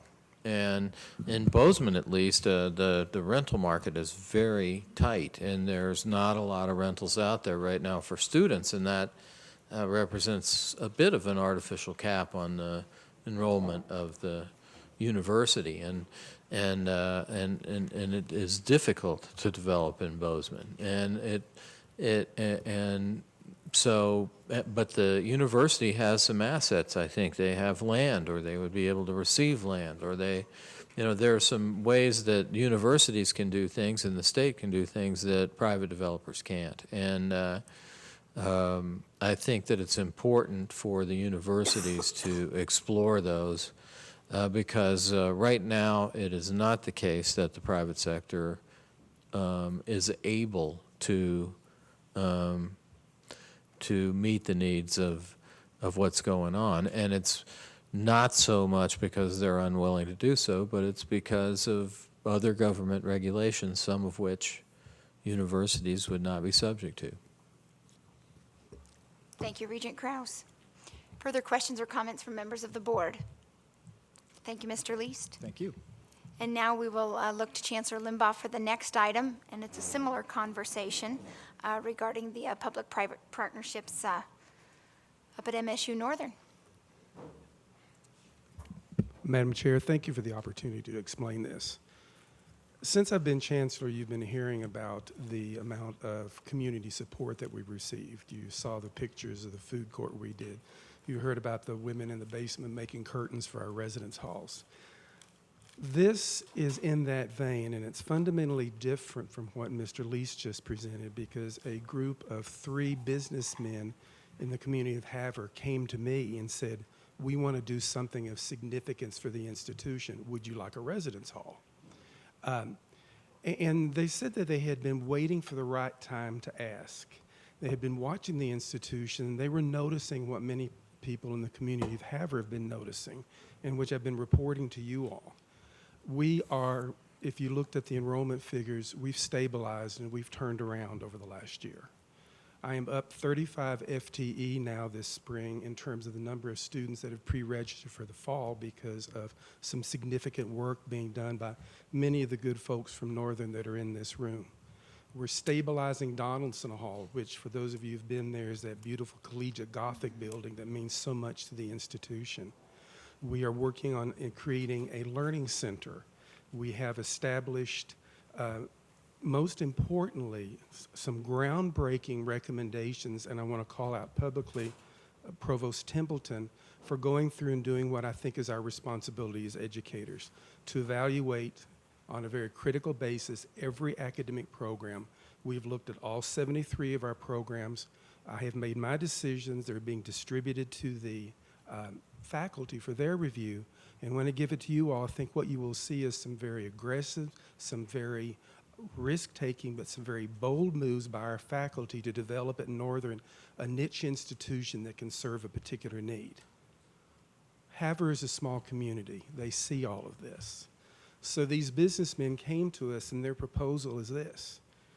They want to knock down Morgan Hall, and for those of you who've been to our campus, Morgan has a wing on it that has been condemned, and has been condemned long enough that not 1 but 2 generations of students have gone through that campus with that same building being condemned. So their goal is to knock that building down, which is 178 bed capacity, and then build a structure there. Now, I understand that I don't just say, y'all come on in and knock my building down and do that. Although, if you would let me, it'd be a lot easier for all of us. We have been in contact with them on a very regular basis. We have explained to them about what we're looking for. We've told them that state law will require that it be bid. We understand about a ground lease. We understand about the kind of agreement that has to be worked out, because we've been in very close contact with the good folks at the Bozeman campus regarding the legalities. We bring it to you all today because it's, in my mind, a very public-spirited example of a small, close-knit community that sees that an important part of its community is taking care of itself. And they want to be a part of that. Will anything come of this? I don't know. They're working on a business plan now. They're looking to see if they can afford to construct a building that programmatically will meet our needs, because you have to remember, I'll need space for residence assistants. I'll need space for programming, that kind of thing. It's not going to be just apartments. So they're looking at that, and they're going to come back and say, yes, we think we can do this, and then we understand we need to let it run its course.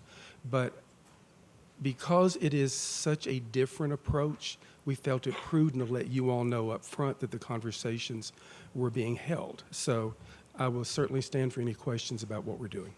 Thank you, Chancellor, not only in your foresight in bringing it to us as an information piece, but your foresight in thinking ahead and having these important conversations that could materialize to the benefit of our students. We appreciate the work that you're doing up there and the leadership that you're providing. Regent Tuss? Thank you, Madam Chair. Chancellor Limbaugh, I don't have a question, but I would encourage you to encourage these community-minded business folks to continue with this. I wouldn't have thought in a million years that you'd be able to do something like this with a campus the size that you're managing. I think it's going to be a challenge in a place like Bozeman. So I'm encouraged that you have these folks, and I know who they are, that are interested in doing this. I think it's fantastic. I think it's good news. Please let them know that we're excited about this. I'll tell them as soon as I get back. Thank you. Regent Kraus. No, absolutely. And of course, in general, I think we find that private citizens are able to come up with solutions that we're unable to. And so I think it's a great thing. Just one word of caution whenever it comes to knocking down old buildings, though, is you probably want some kind of performance bond there to make sure after you knock it down, it gets cleaned up. And if nothing else happens, you're not left with some kind of, ruin. We've already done our homework in that respect. In working with Bear Paw Development Corporation, we procured the initial funding to remove the asbestos from the building. And so that entire analysis has been done. We've completely cleaned it out. The building was, okay, this is like air and dirty laundry here, folks. The building had so much bat droppings in it and that kind of thing. We had to have a hazmat team to go in and clean the building out first. So that's why it's so important. My students deserve the best that they can have. And I just want that building to go away, because for people to come back and say the campus looks like I just went to school here, and they say, no, really, it does look like when I went to school here in 1980. And that is a challenge for us. We put $900,000, which for some of you is a drop in the bucket. For us, because it's money we saved and we raised, into the campus last year. And now folks are saying, what's next? We're repairing a tennis court, and I swear it's going to be a community-wide party, because we're fixing a tennis court that has been derelict for 25 years. And that's the important thing that we're doing, and it's because the community wants to be part of it. So I appreciate y'all's support for everything we're doing. Your Chancellor, Regent Buchanan. Dr. Cargo, you haven't been in front of us yet this meeting. The jump in enrollment is not an accident. These are results of this kind of commitment, and just with you being right there. Thank you so much for what you and Trish are doing up on that campus, and keep it up. Thank you. Anything else? Thank you. Okay, thank you all We much. appreciate the presentation and the good work.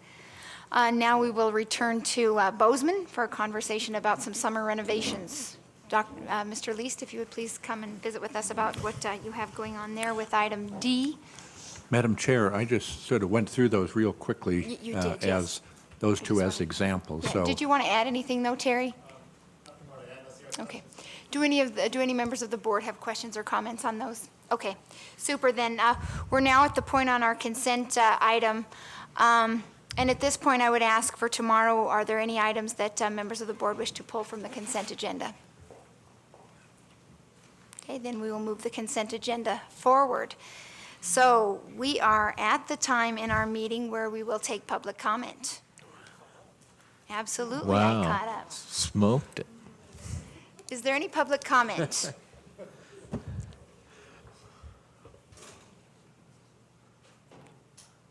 Dr. Wolf. Oh, okay. I'm not sure if this is the time or not, again, to remind you that our reception will start at 5:30, so I don't know if this is appropriate to say. The other thing is, I forgot to say something this morning, again, just to demonstrate kind of paying attention to our sister institutions as well. When I was talking about ADF Group coming here and their work, when they began hiring their professional staff, the first person they hired is the young gentleman who's going around North America to develop contracts for further work. That person is a UM grad. Their general manager, who was just hired, is an MSU grad.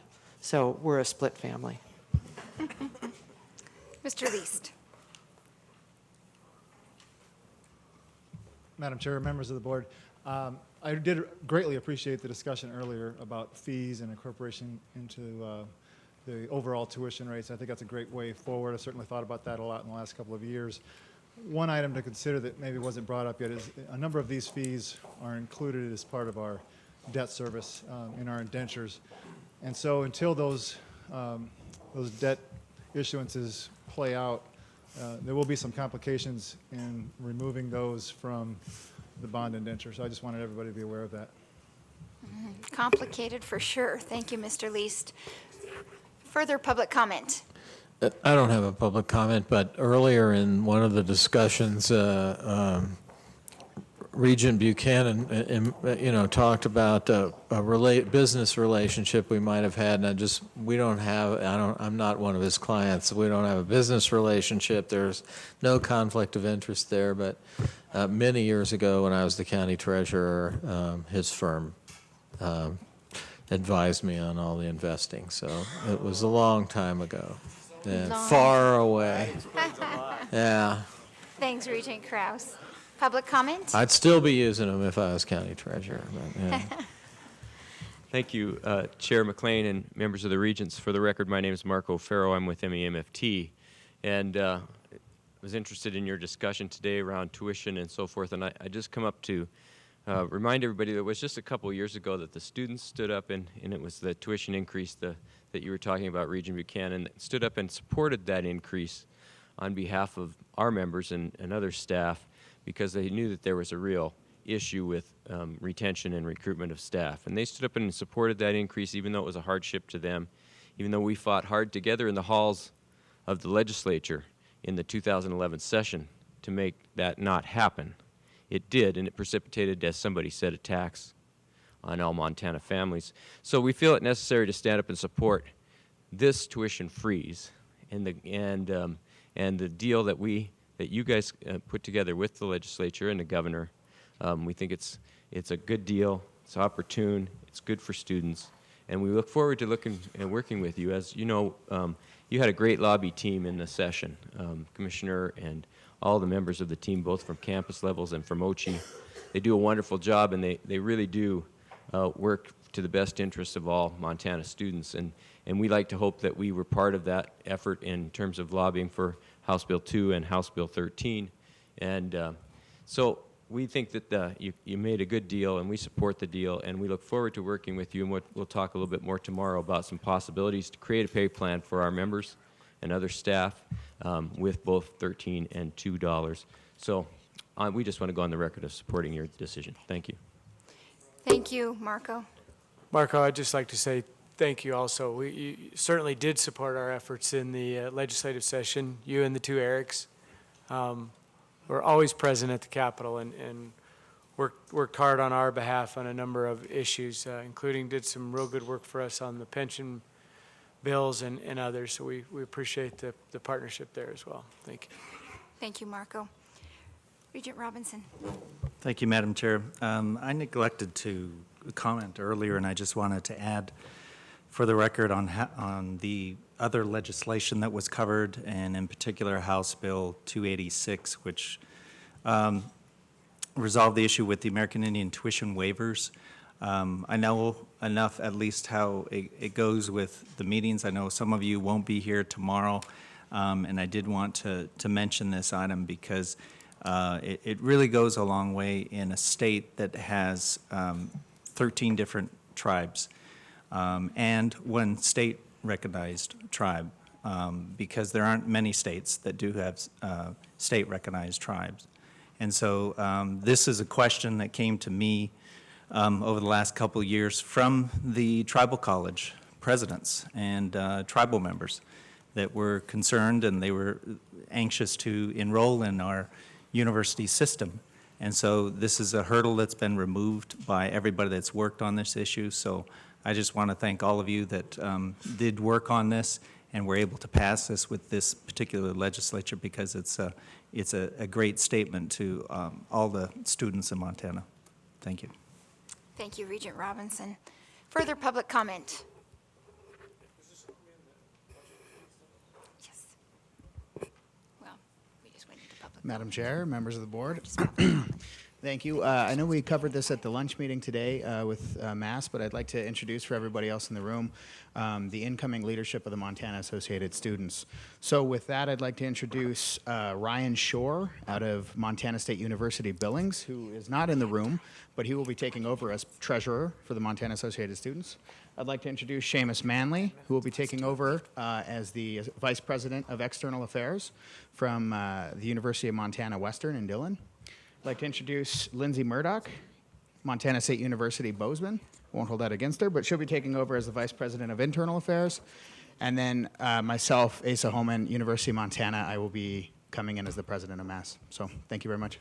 Thank you, Asa. Congratulations, and congratulations to all of your team members. We look forward to working with you over the course of the next year. And so what we've done is we combined our public comment from the Budget Committee as well as overall public comment. And we have time before 5 o'clock, and one of the things that we glossed over this morning was the Affordability Task Force. So we're going to take a moment and cover that conversation quickly before we adjourn for the day. Madam Chair, thank you. This is particularly important to me as it feels like this conversation often gets pushed aside, and I'm just so appreciative not only for the work that's being done, but as we talk about things like tuition and as we talk about fees, it's just so important that we keep in context the term affordability. And I heard the commissioner say this morning that is Witchy and these folks at the national level, that's one of the top 3 things that we need to keep our eye on. So Mr. Muffick, who has been leading a very diverse group of students, staff, and a couple of us regents in a conversation that's now a year old at least. Thank you very much for giving us the time, Madam Chair, to give us a quick report. Thank you, Madam Chair. Thank you, Regent Buchanan, members of the board. As Todd mentioned, we have about 20 members now on our Affordability Task Force. It has grown and grown, and we appreciate the diversity that we have on that group. The piece that I really wanted to focus on here was default rates and student debt. I was in front of this board about 14 months ago, and I kind of sounded the alarm and talked about what the student loan default rates were looking like. And Amy, if you could pull up, I think it's attachment 1, and go to maybe the third slide there. The cohort default rates are a measure that we get from the Department of Education. And what we have found is with the change from direct lending or to direct lending from the Federal Family Education Loan Program, which was our GSL program, is our default rates are skyrocketing, really. What we attribute that to is the lack of local service. And that sounds a little bit self-serving, but the numbers that we have here today kind of bear that out. If you look at the GSL default rate for the portfolio of loans that are serviced in Montana, it's 2.36. The non-GSL rate on the far right there is 11.42%, which gives us an MUS default rate at average of 8.23, which is still below the national average, which is about 8.8, 8.9. The good news is, in the last year, we devoted resources from the Guaranteed Student Loan Program towards student financial services, which is providing default prevention on these federally serviced loans. We've been able to drop it from 14.1 to 11.42 because of those efforts. So that's some good news. Some concerning news that we have is if you go back to slide number 1, I believe it is, we're looking at some default rates that are pretty high for some of our campuses. You look at the trending here, it's obvious to see, you can't chalk it all up to federal servicing. We do have some issues with the economy. But if you get up to 15% in the 2-year rate, you start coming up with some administrative issues at your campus. If you go to the 3-year rate, which 2-year rate's historically been the rate that's been used by the Department of Education for the calculation and scoring of campuses, they switch it to a 3-year rate. And if you get up around 30%, you're in danger of losing your Title IV aid. And we're not just talking loans, we're talking Pell Grants. And we've got some campuses that are bumping up against 15%, 20%, 18%. But if you take out the GSL loans and you start dealing with just specifically the direct loans that are being serviced nationally, now you've got campuses that are bumping up to 27%, 25%, 28%. You get to 30, you get 1 year, you can come up with a default management plan, which you file with the Department of Education that you say you're going to get the default rate down. If you go 3 years at 30% or higher, you lose your Title IV eligibility. So that's something we got to really keep an eye on. With our efforts that we're seeing from our office, we devoted a couple $100,000 for positions, for counselors to actually contact the delinquent borrowers. I brought with me today, I don't have it up here right now, a letter that we received, just kind of an anecdotal thing. A former university system student, graduated, moved to the state of Washington, was having all kinds of issues with his loans from the federal servicer. He actually wrote a letter to his senator praising the work that was done by our office, our people. Wendy's her name. She's the one who talked with him, got him all straightened out, got him through, and saved his loan from defaulting. That's the kind of service that we provide that we don't get at the national level. That's the kind of thing that we have to continue to provide to keep some of these numbers lower. So I think that's about it as far as my default prevention piece. The only other piece I would talk about from an affordability standpoint is, and Todd kind of touched on this, we are looking at incentivizing financial aid. It's something that we don't have a whole lot of state-based aid. We have about $6 million. And if you look at that, $6 million doesn't go very far if you consider we have $66 million in Pell Grant a year, $6 million in state aid, and $223 million in loans. But what we're trying to do with this $6 million is align it with all the policies that we're trying to do with this performance-based funding, reward students for progressing towards their degree. Those are questions, those are discussions that we're having, and it's a total mindset change for financial aid. Financial aid has always been about access. We don't want to do any harm to access, but we want to incentivize completion and progression. So that's something we're working on. We have had the good fortune of Deputy Commissioner Seck kind of coming into the fold or coming in from the side with some potential funding from Lumina to help us kind of take the next step as the Affordability Task Force, maybe have some symposiums, get the group together. I've kind of taken the Tyler Trevor approach where we do our calls, we do them on a Friday from 11 to 12 and keep it to an hour. But we really need to dig in and really do some tough shovel work as we get further along with this incentivizing financial aid. So that's my update. I'm certainly happy to answer any questions that you have related to anything affordability-wise or task force-wise or student loan-wise. I mean, these are startling numbers. I mean, we've got a trend that we have to curb. And I want to tip my hat to Ron and the directors in the department prior to Ron that have really had an impact on helping keep those default rates low. And you can see with the numbers that are getting the attention from GSL how much better they are. But these are, I mean, we're not next to the elimination of Title IV funding. We're above the elimination point in a couple of cases if we keep this trend for another year. So I think this is really an imperative issue. And as we start to frame these discussions about how we're going to go back to the legislature and the state in a couple of years and all these things, I mean, one thing that we continually get low marks on is not necessarily how we administer state-based aid, it's how little aid we administer. And so our group's goal, I mean, we're very unique, all of our campuses, the programs and efforts that are working at Western are much different than are working at Bozeman and what are working in Billings. And so keeping some autonomy for how those allocations and how these things might work are very, very important. But I think as a system, we need to say, where are we going to find the funds to increase it? $6 million is what we match Pell Grants to $66 million and $243 million in loans outstanding. We need to help.